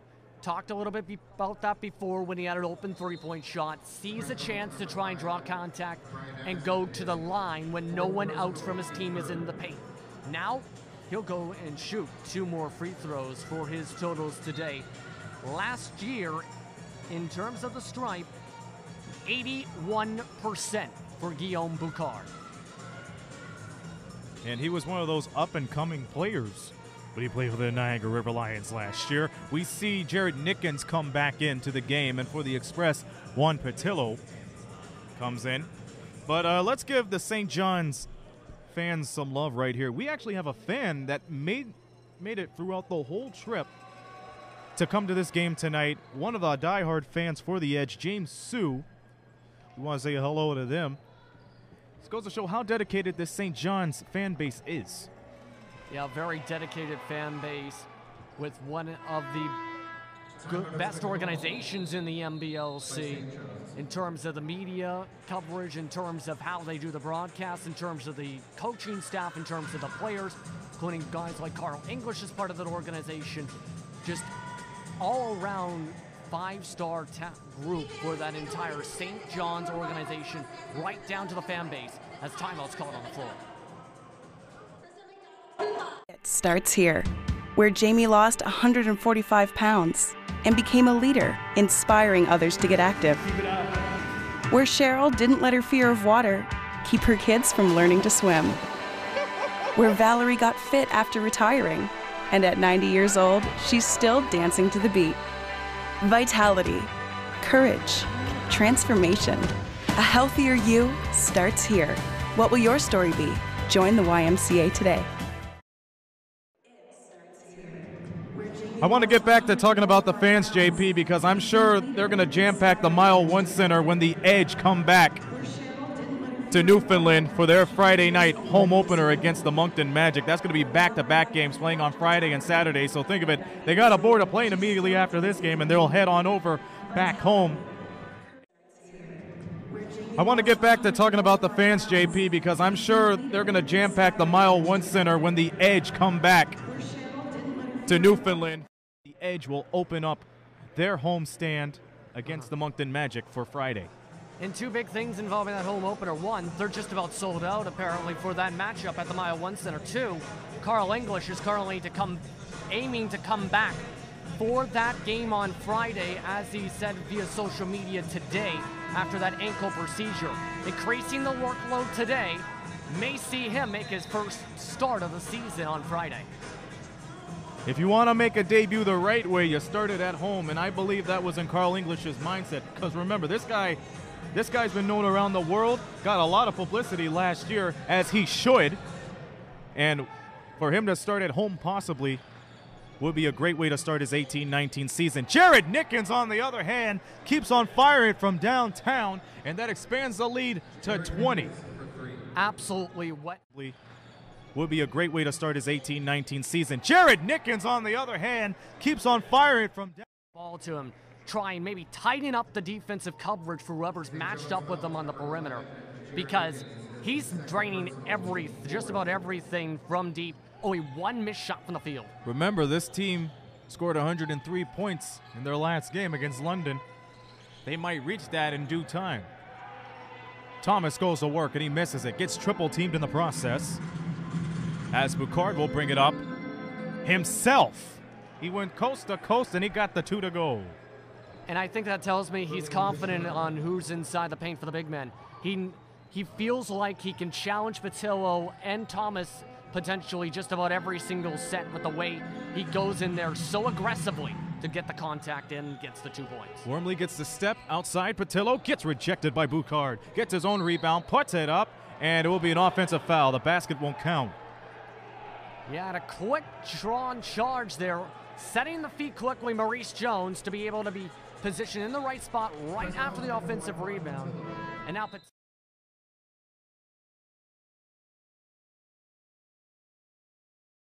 factor for the Express. Most of the big men that came up as a key factor for the majority of Saturday's games seeking foul trouble, and they're going to have a seat.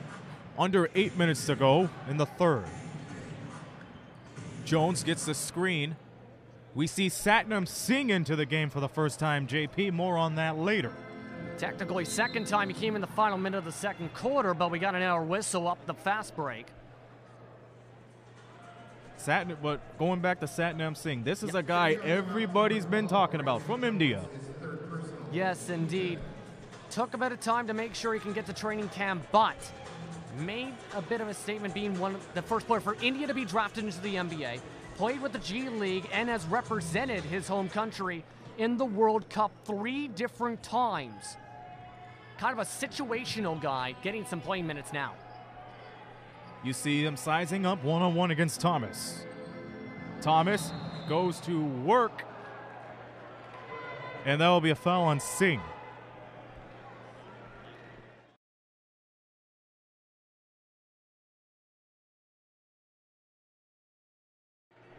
Now, the Express have to get something together on offense.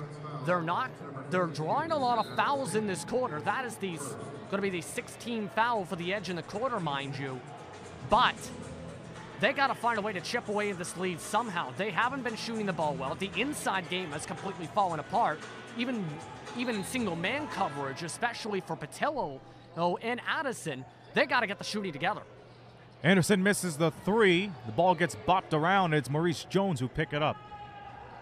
Edge wanted to bring in a couple of substitutes, but we're too late at the buzzer.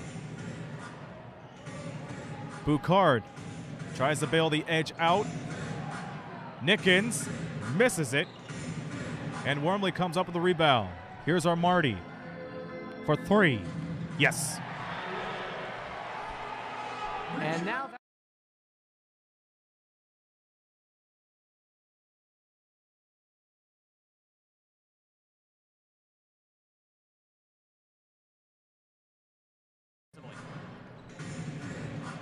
Boucard up top, spins around, gets blocked, and they're going to call that a foul.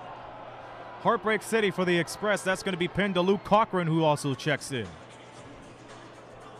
Yeah, and already 5 team fouls now for the Express. And bringing the full platoon substitution at this point, 2 now for the Edge, as here comes Satnam Singh out of the game. So Satnam Singh will have a seat. And Boucard is back at the line. Once again, coming into this game, the St. John's Edge placed 6th in the NBLC's power rankings. Windsor Express right under them in 7th. Yeah, and this could be a chance to move yourself and raise the bar, rather, to the top half of the power rankings and trying to secure a victory on your home floor against one of the toughest teams last season and one team that looks pretty strong this year once they're at full strength. Yeah, keep in mind, this was an Edge team that gave Windsor fits not only throughout the regular season but in the playoffs too, because they swept them in the first round 3 games to nothing. So for the Express, this is a game of retribution in more than one way. He's trying to pick up their first win of the year and trying to get payback from what happened last year and what Bill Jones said wasn't a good season for them. Yeah, and that's why they went to this more veteran core, guys who will work in the gym and are hungry to try and get a victory. Another whistle, and our trip to the line coming for the Express. So the Express are off to the line to shoot free throws. St. John's foul to number 55, Junior Cadogan with the foul. But that's going to put the Edge over the limit as Forrest Wormley goes to the line to shoot 2. And there's a chance to go to the line a lot of times to try and change things up.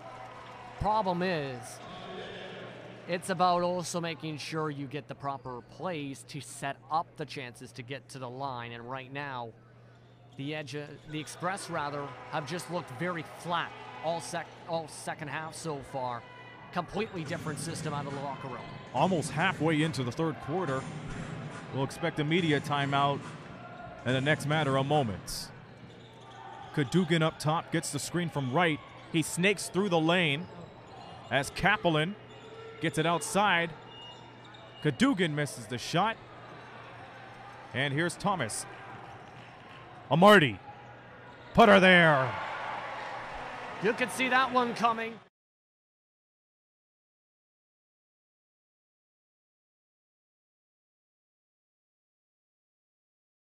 last time the Express got a good opportunity like that before. You saw the replay of the last three. It's taken away by Thomas. And a Marty, here comes the jam.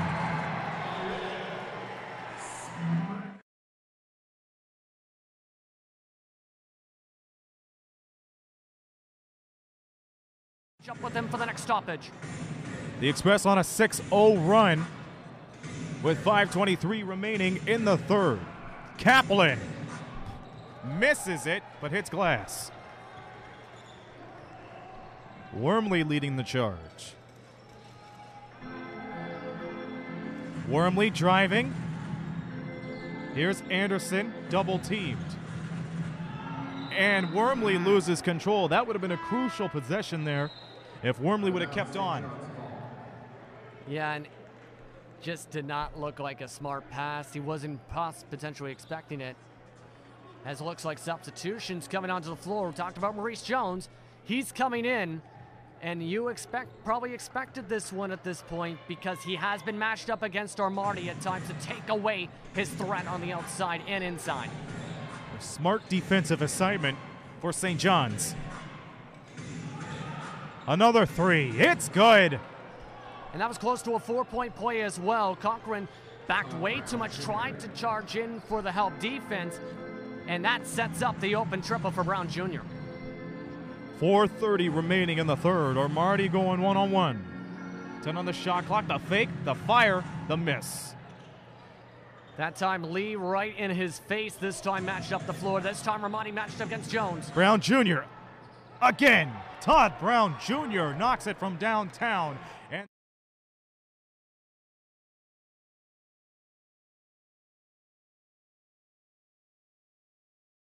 from that run at this point, as the Edge have taken the momentum back. And this time, Cochran gets the two to go.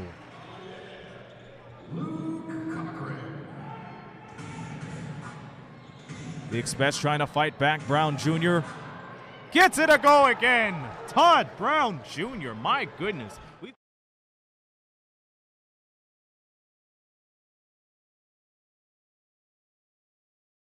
He's torching them, Cochran, right now. On the defensive matchup, here comes the steal. Another turnover from the Express. And there's Maurice raging up the court.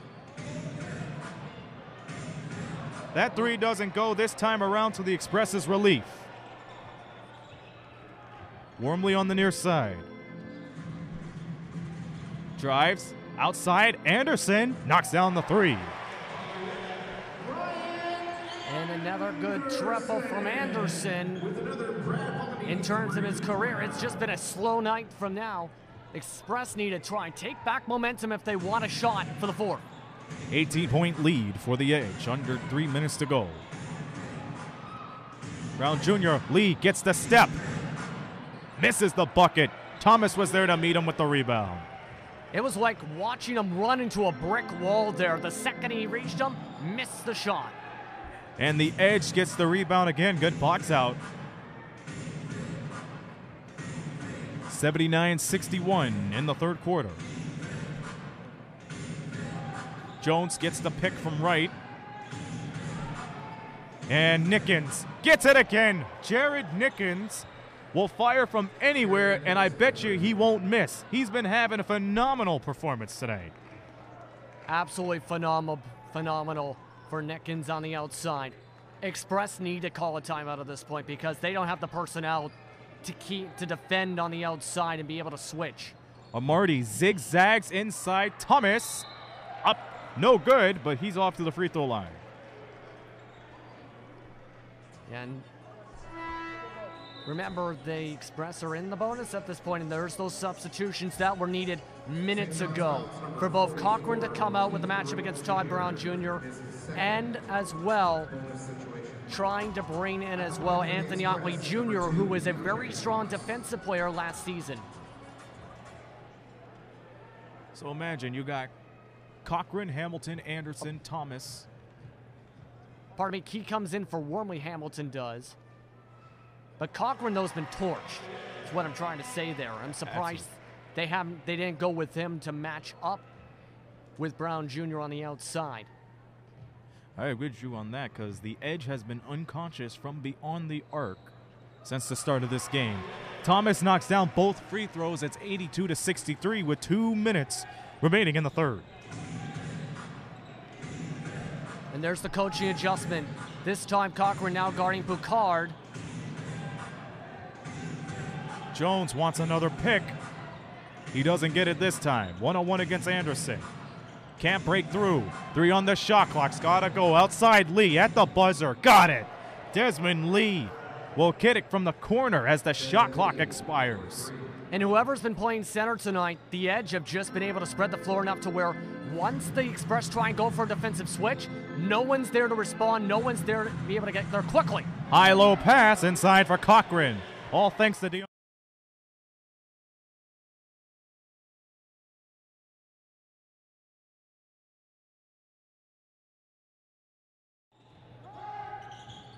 Another pick, right the backdoor option. They don't use it this time as Maurice Jones gets fouled in the paint.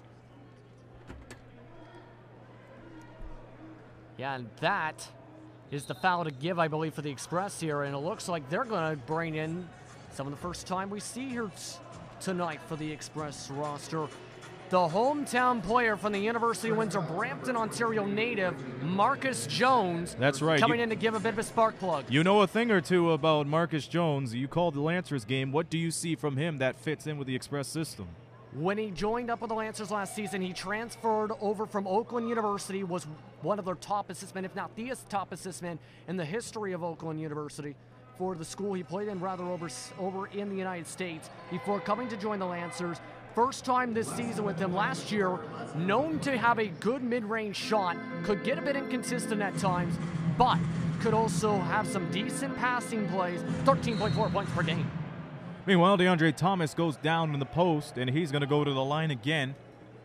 But once again, when you have an unselfish player like Marcus Jones, part of your team, that spreads up a lot of wonders, plus it's allowing them to spread the floor, something the Express hasn't taken advantage of since the start of this game. They've gone for a larger lineup right now. Cochran with size, as well as Anthony Otley Jr. and Thomas on the floor. Only Jones and Hamilton are really the only guards on the floor as the point guard with Jones. Hamilton really at the shooting guard spot. They don't have the roster, I don't think, at the moment to play small ball offense to be able to keep up with teams like the Edge, which right now they currently have one big man basically on the floor in Maverick Morgan, essentially. You know, keep in mind the Edge were without 2 players tonight in Kevin Szabo and Carl English, but they were able to adjust at the right place at the right time, and now they see themselves up 19. Yeah. With Szabo, he's a guard when you think about it too, so that takes a little guard depth, but they've been able to play without him. And now we got our call on the floor. It's an offensive foul. It's going to go the other way. And the fouls are continuously getting building up more and more at this point. St. John's foul is number 55, Junior Newton. And this is where having that lack of depth can come in tonight in terms of if you have a player in foul trouble, you could be in serious trouble. Multiple players with 3 fouls now for the Edge. Oh, Thomas with the step and almost made the bucket. So safe to say, DeAndre Thomas is the Express leading man right now, the way they've been giving it to him down the post. There's a reason I think that Bill Jones has gone to him and tried to add him to his roster multiple times in multiple different seasons to try and make sure he has his veteran presence. I think he likes the way he plays, especially in the inside, and be able to draw off contact.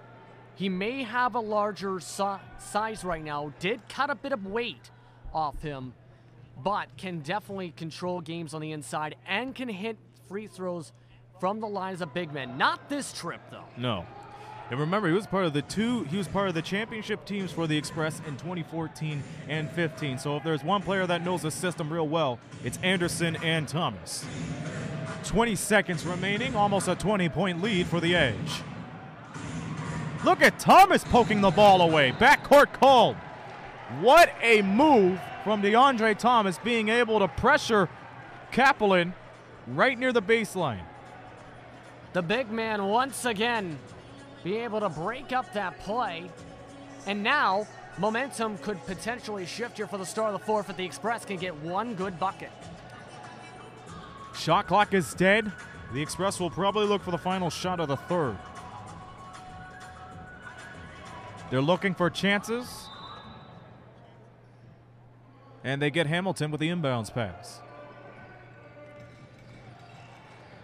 Hamilton driving, spinning, falls away. Got it!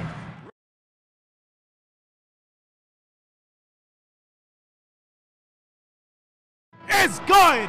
Oh my! Talk about ending the third quarter on a great note. My goodness. Quick shot from Hamilton you don't expect him to make on the foul way. Then on the other end, able to have enough time to be able to get it quickly to your red hot man and Brown Jr. for the pull-up triple. From distance, mind you, about 5 feet away from the three-point stripe to be able to get the bucket on back. 20-point lead for the Edge with 1 quarter of play to go. And we'll come back for that fourth quarter right after this message and a word from St. Clair College.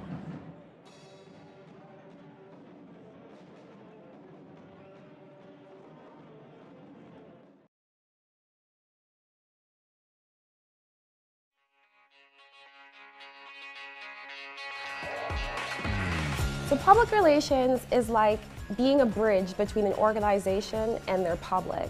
As this public relations expert, you are a liaison, so you have to connect the brand or the business or the company with their public in such a way that the public responds to them in a positive manner. So the advantages of taking public relations at St. Clair College is that we have access to the Mediaplex. Now the Mediaplex offers us a converged education. It's one of 3 in the world and the only one in Canada. What that means is that we're taught in film, broadcast, radio, there's graphic design, we do event planning, we write all sorts of press releases, we work in tandem with the journalism club. So at the end of everything, you can communicate any professional message across any medium. So what do you think about public relations?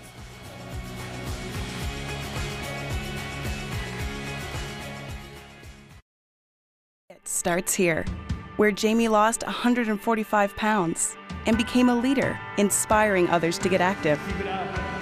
Where Cheryl didn't let her fear of water keep her kids from learning to swim. Where Valerie got fit after retiring, and at 90 years old, she's still dancing to the beat. Vitality, courage, transformation. A healthier you starts here. What will your story be? Join the YMCA today. Once again, the Assumption Purple Raider Band, spearheaded by Mr. Zanier, as we welcome you back to the WFCU Center as we start the fourth quarter. Aaron Sanders, Justin Prince on the call, the entire St. Clair College crew delivering this game. We have a quick turnover, and the Express relying on the Edge's comeuppance. Quickly diving on the ball, in fact, quick 3. Hamilton misses the 3, the putback by Cochran. And that's something the Express were lacking for most of this game, in fact. They've had a lot of one-and-done possessions that time. Cochran gets enough space to tap it in. Oh, what a step on Jones. Misses the shot, and Thomas once again becoming the bully of the boards for the Express. On the down right side, what a move and a miss. Cochran trying to fight for it, but can't. Yeah, that play, not a smart call. Jones already saying, prepare on the outside. And the Express had no choice but to double team, because considering how this guy's been playing tonight, JP, you got to put the clamps down on him ASAP. Yeah, Todd Brown Jr., pardon me. He has been the second leading scorer Todd Brown Jr. has been tonight. Chance to go up to 19 points, 60% shooting, 5 triples for Brown Jr. Well, remember, if it isn't Todd Brown Jr., it's Jared Nickens who's connecting from downtown. So you got 2 threats from the outside. You just got to make sure they stay contested and become uncomfortable with their shot selections, or else it might be over. Yeah, it can definitely be over if they keep on allowing them that good shot selection. The Edge have clamped down to prevent a lot of good opportunities. Hamilton outside, Cochran 3, no good. And once again, Guillaume Boucard with a rebound, loose ball. They fight through it. And it's Brown Jr. breaking through the defense.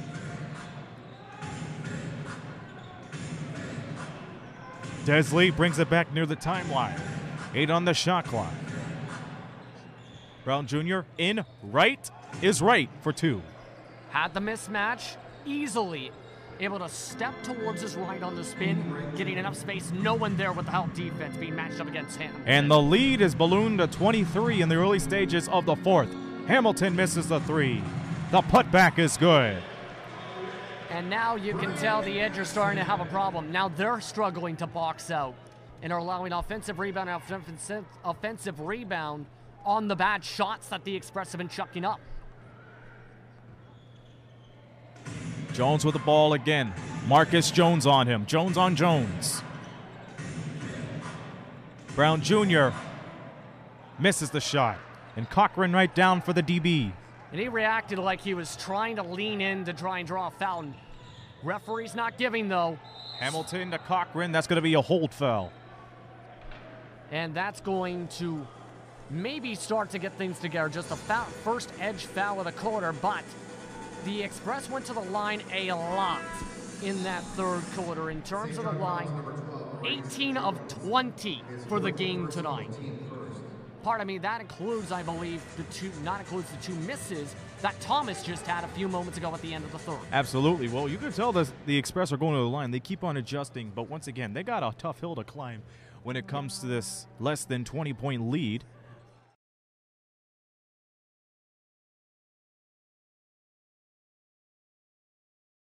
Was part of the training camp roster, pulled through, especially in the preseason game last week, and he's just making his presence known in the 5-1-9. Yeah, now he's going to get a bit of a breather. So now the Express, they've switched to their mainly starting lineup. 1 guard, 3 forwards, 1 big man.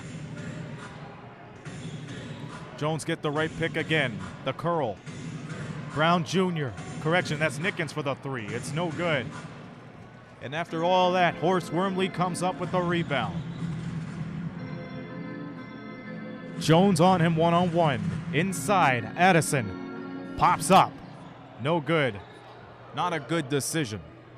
Not at all. Anderson, I think, was saying, pass it to me, go into the paint to pass out. Instead, left scrambling.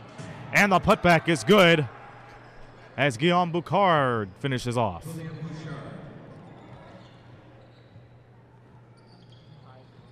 Wormley trying to break 3.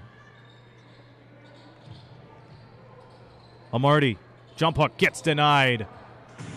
Boucard from one end of the court to another.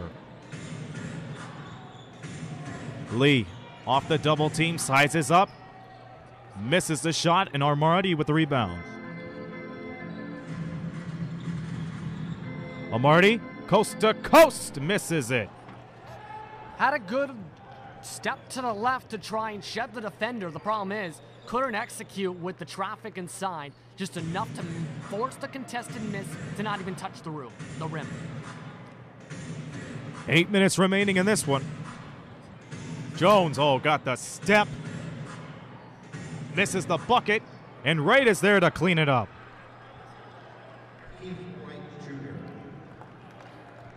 Yeah, and whenever Wright Jr.'s gone on the ball or had an opportunity inside, just continue to score double-digit points. Anderson misses the triple, but the putback is good by Addison. I'm surprised we haven't seen a timeout from Stephen Marcus with so many putbacks. Right down low, inside the paint, inside the restricted area from the Express in this 4th. Jones, coast to coast, no good, but he gets fouled. Yeah, and the fouls are starting to start to pile up a little bit. It's going to be getting players into foul trouble. Wormley just a second, but Vitello's got 4. Addison's got 4. So 2 of your reliable big men, your starting front court, really, having a bit of foul trouble now to have to worry about. Maurice Jones now has to worry about the 4 fouls as well, as he's off to the line to shoot 2. He knocks down the first one, but it's one of those issues that has been hanging on for the Express since Saturday. They want to play a full 48 minutes, but that first half dominant effort from the Edge just slowed them down big time. So now they got to find themselves to get back into this one. It's not impossible, but it's improbable right now.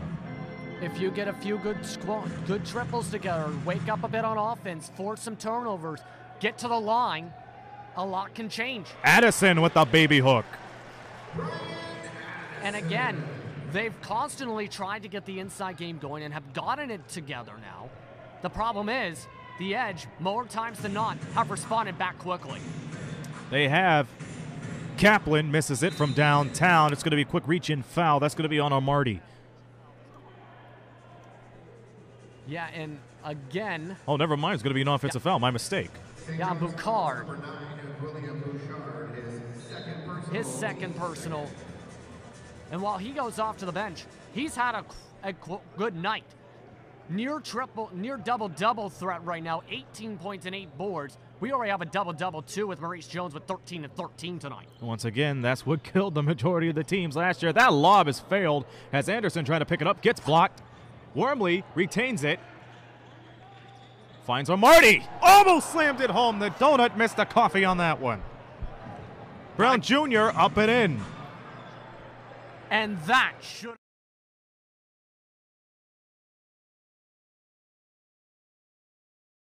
No one's there to react. Open bucket for the fast break. And Marty can't redeem himself from downtown. Jones with the rebound. Maurice Jones, what a homecoming. Spent his last 2 years with Express uniform, traded in for the blue and gold, and he's putting up a double-double performance tonight. Meanwhile, Brown Jr. with a cut pass inside, and Maverick Morgan will get fouled. Yeah, and he's gotten better as the game has gone on, I think, Morgan, because defensively, it looked like it was a bit of a struggle at first. Now, he's gotten together a bit to go to the line, as well as been able to get some blocks without even leaving the ground in some cases, especially that last block for Morgan so far. Media timeout on the floor area. We'll come back in just a moment.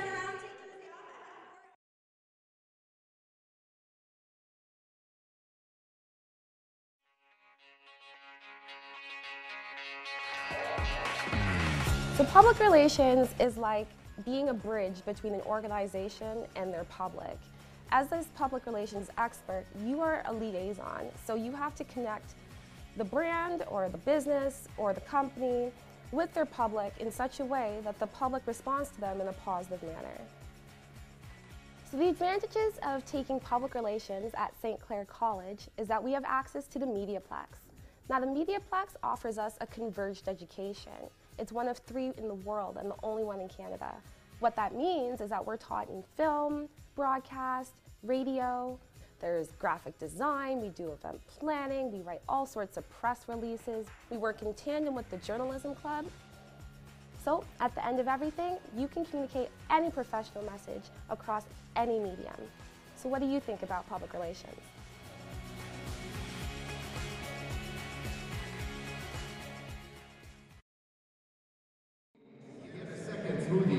All right, you see the score, 101-79. The Edge taking this game away in hopes of getting their first win of the year.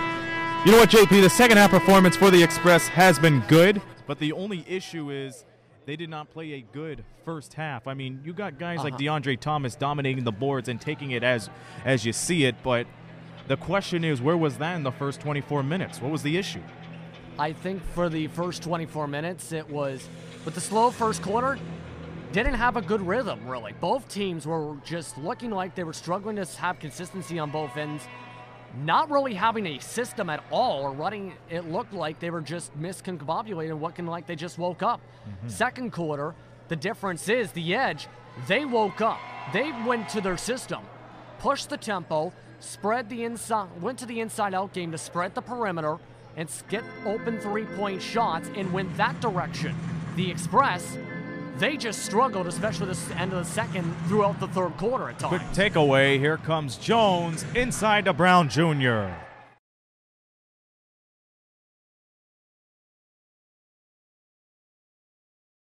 Cuts it right up to the elbow for Todd Brown Jr., who's been having a humdinger of a performance. An absolute humdinger, getting multiple chances and gets the steal. Another steal, Todd Brown Jr. finding Kaplan. And at this point, nothing's coming together at all for the Express side. If they can't wake up in the next couple minutes, you may as well put a fork in this game. Absolutely. Wormley with real estate gets it a goal.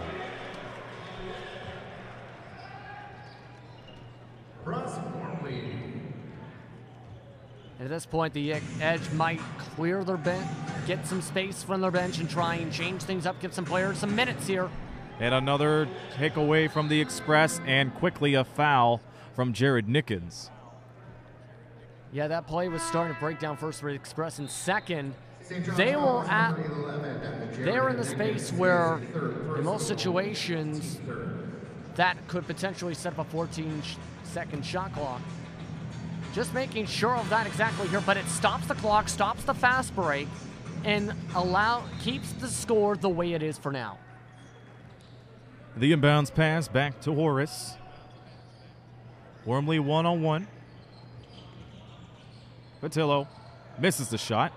Ball gets poked around, and the Edge come up with it again. A quick foul by Forrest Wormley. So you do it on one end, somebody else is going to do it to you on the other. Exactly. They don't want to leave an open fast break, and if the Edge are doing it, the Express are probably starting to think it's fair game. May as well stop the play. It gives them a fresh shot clock, though, in an inbound just before the half-court line with Junior Cadogan back onto the floor.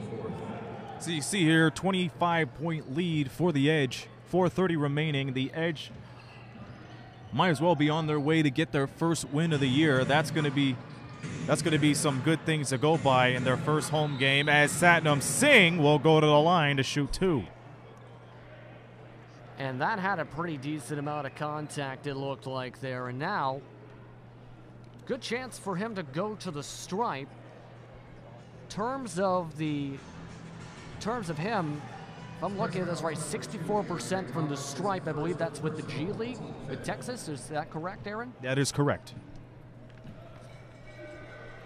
And he's been someone that fans have wanted to see on the floor too, I think, Aaron. Absolutely. I mean, he's been getting a lot of love from the St. John's faithful since the beginning, whether if it's on social media or not. This is a guy everybody wanted to hear about. We all heard his story a few weeks ago about him trying to get to Canada, and that has brought up a lot of hearts to the fans too. We're glad he's here in the NBLC nonetheless.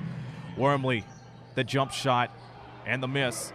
And Satnam Singh making his presence known with a rebound.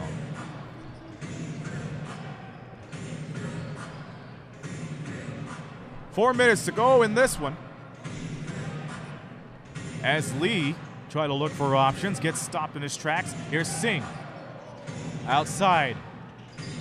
Boucard will go to the line again. That looked like it was leaning towards a defensive foul if he didn't step on the baseline there. But where was the help defense? No help defense there in what could have been, and he's pretty much a 2-for-2 at the stripe. Express trying to get some more points on the board. That's all they can hope for right now. 108-81 is the score. Hamilton with the Euro, and that gets fluttered away, and here comes Cadogan. Another three. It rattles in and out. Singh try to get the rebound. It will be Express ball. Yeah, and it looks like the Express have now cleared out the bench. With this much of a score, even with the Express who have closed up as much as 12-point leads before in the span of about a minute to win by 6, there's no way you can come back from a deficit this big in 3 minutes. Absolutely. The Express, they have not gone 0-2 to start the season since the 2015-16 season. And if this game continues on as it does, they might go down that route. Miroslav Jakic is into the game for the Express. He loses control of the ball, and here comes the Edge again. Boucard all the way, misses it. And Anderson with the rebound. And that was some good play to be able to force the miss. And another miss right down from the left side as the Edge continue to milk the clock out. and they'll take the foul. Yeah, and more players coming off the bench now for the Express. Cochran and Otley Jr. And that's all the starters now off the floor for the team's 6th foul. So once again, the bench continues to empty out. Dominating performance from St. John's the entire way tonight, as they'll look forward to opening up at Mile 1 Center with a 1-1 record. Meanwhile, Jaron Skeet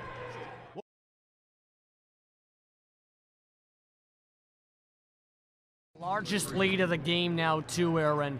Just no way the threes have been raining tonight. 20 for the Edge. And Cochran misses it. That ball gets volleyballed right into the fans. And it'll go St. John's way. So the way you see it for St. John's, they'll have their first home game of the year on Friday. Well, they'll play host to the Moncton Magic. They'll do that on Friday and Saturday. And the Express will go on the road tomorrow night to play against KW. So once again, short turnaround time. But you got to make sure you're well prepared for the entire 48 minutes of the game. Quick tie-up. That's going to go the Express way. So that's the first time we have seen the possession arrow play a role into this game. Yeah, and I'm surprised we haven't seen more jump ball scenarios tonight. Just has not leaned towards that way for a lot of situations. Hamilton will get fouled. He got pushed from the back.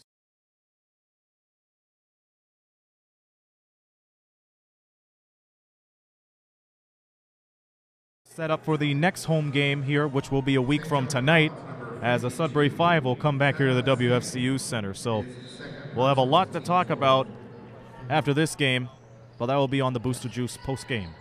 After this one, Marcus Jones. Cochran. Otley Jr. tries to step up, and he misses the shot. Desmond Lee with the rebound. He's been one of the working horses for the Edge tonight. Mainly did his business in the first half. Yeah, but has also in the second half woken up in terms of rebounding and has quietly got himself a near double-double. Singh on the pass outside to Lee. Lee drives, reverses, it's good. Desmond Lee with a little torque.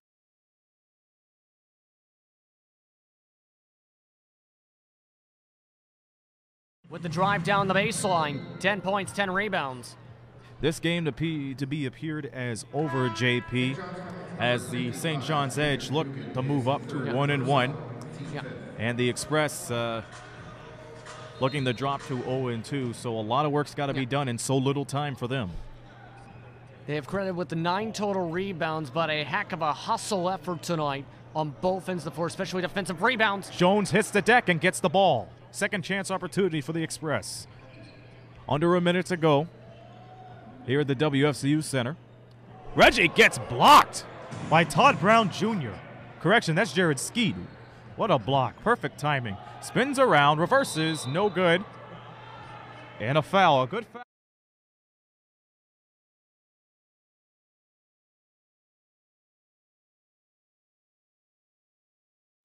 And just enough, able to draw it while right on the shooting hand. But at this point, Express game done.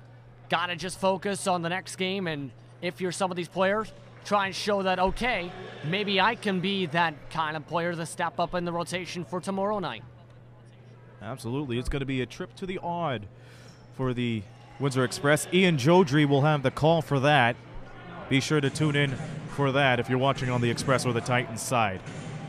Meanwhile, the Edge will continue to dribble out the clock. And once again, we mentioned about the fans who made it out from the Newfoundland area to watch their team prevail here. Mike Mahoney and James Sue will be going back to the Mile 1 Center Friday night happy. 4 on the shot clock. Cadogan outside. It'll be travel. So 16 9/10 remaining in this one. Yeah, now at this point, the Express just keep on things up. It's going to be a tough matchup again against KW. Hungry for the first win. They're going to have to try it on the road. Hamilton knocks down the 3 as it's now 113 to 86.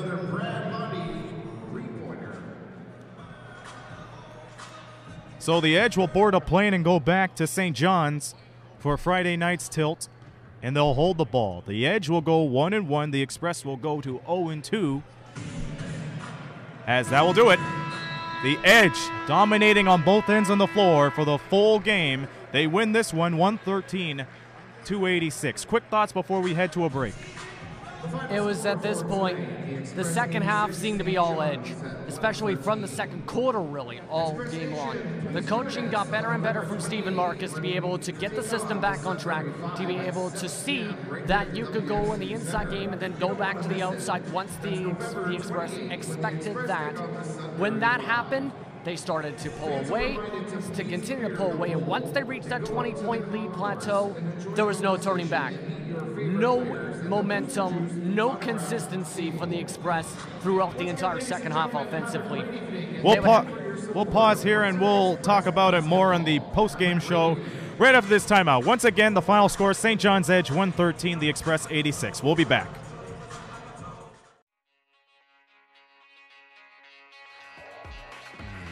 So public relations is like being a bridge between an organization and their public. As this public relations expert, you are a liaison, so you have to connect the brand or the business or the company with their public in such a way that the public responds to them in a positive manner. So the advantages of taking public relations at St. Clair College is that we have access to the Mediaplex. Now the Mediaplex offers us a converged education. It's one of 3 in the world and the only one in Canada. What that means is that we're taught in film, broadcast, radio, there's graphic design, we do event planning, we write all sorts of press releases, we work in tandem with the journalism club.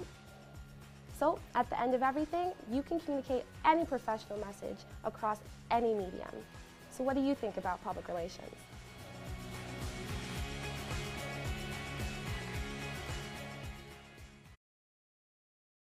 It starts here, where Jamie lost 145 pounds and became a leader, inspiring others to get active.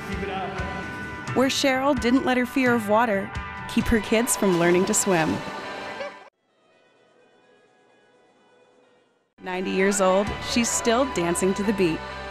Vitality, courage, transformation. A healthier you starts here. What will your story be? Join the YMCA today. All right, welcome back to the post-game show as the Edge prevail and they win this 113-86. We're back here again. Aaron Sanders, JP, Justin Prince, closing up business here, and it was the Edge, the full 48 minutes. What more can you say? More like the 36 to the 48 minutes, really, from the second quarter on, because I touched upon this before. First quarter, neither of the teams got anything on track, it seemed, tonight.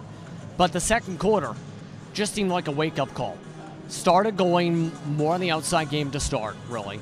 Then went back inside, and when the Express were anticipating the inside play, spread the shooting to the outside for the open shot when there was no help defense potentially available, taking advantage of the large ball defense that the Express has. From that point on, by the time it reached double digits at halftime, and having three-point shooters like Troy Brown Jr. step up, especially in the second quarter onward, it was all said and done. The Express just seemed not consistent at all and never seemed to wake up offensively for most of the second half. The good news is we've seen the big man come alive for the Windsor Express. The bad news is it was the foul trouble that stopped them. Juan Patillo, Brian Addison, and an honorable nod to DeAndre Thomas, who keeps on impressing the NBL Canada faithful because, again, this is a guy that got injured in the last couple of years and is really stepping up. But again, that foul trouble, JP, was the difference maker. Yeah, foul trouble just limited his minutes, seen more DeAndre Thomas, and I noticed there's a lot of sets, just not a lot of help offense and defense at times. And that the Edge noticed that. They took advantage. They took advantage of the single-man defensive coverage inside the paint to be able to spread it. And when there's Thomas, that would be matched up for the switch. It was wide open by a country mile on the outside of the arc, sometimes at the top of the three-point line with no one available to switch back. So once the Edge were able to see that, adjust to how the Express were playing defensively, how they were trying to go with two players inside to take care of the issue with offensive rebounding the last game, it seemed, to have the box-out attempts, it just seemed all edge, just better coaching tonight to out-coach Bill Jones, so to speak, tonight. What else do you take in from this if you're both clubs? Knowing that St. John's is going to board a plane over to the Mile 1 Center, go back to play against Moncton on Friday, and the Express don't have as much rest as possible because they're off to the auditorium tomorrow. The Express, I think, tomorrow, they got to try and see if what they're still trying to get together chemistry-wise. Like I said, Scott Newman told us before, the director of pro scouting, it takes time to get chemistry. These players have to work together and continue to try and get chemistry to be able to get a nice good rapport on the floor again with each other, be able to know where they're going to be on the floor at what given time, essentially, and have enough consistency together to keep up in games. Once they get that together, they can get some victories. Tomorrow night, I think they might be able to try and make it close but the thing is, that extra bit of rest that the Titans might be an edge. For the edge, they're going to be at more full-up strength. Carl English expected to come back for the Friday night opener.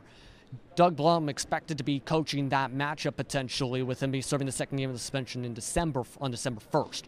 So they're going to be more at full strength than others, so expect them to be at full cylinders for all 48 minutes potentially from the starting gun. All right, once again, the Express are on the road to play against the KW Titans. Ian Joji will have the call for that. Be sure to tune in on YouTube for that. And on Friday, the St. John's Edge return home to play against the Moncton Magic. Steve Power, the one and only Steve Power, will have the call on that. And we're back here next Wednesday where the Express will play host to the Sudbury Five. They're looking for retribution and redemption from that. So we'll have the call for you next week for that. But other than that, that's going to do it for us right here. Once again, the final score, the St. John's Edge 113, the Windsor Express 86. We want to thank all of our crew here from St. Clair College who helped to produce this game today, and all of the Windsor Express basketball presented by Booster Juice. So until next Wednesday, for JP, Justin Prince, and the entire crew, this is Aaron Sanders saying so long from the Rose City.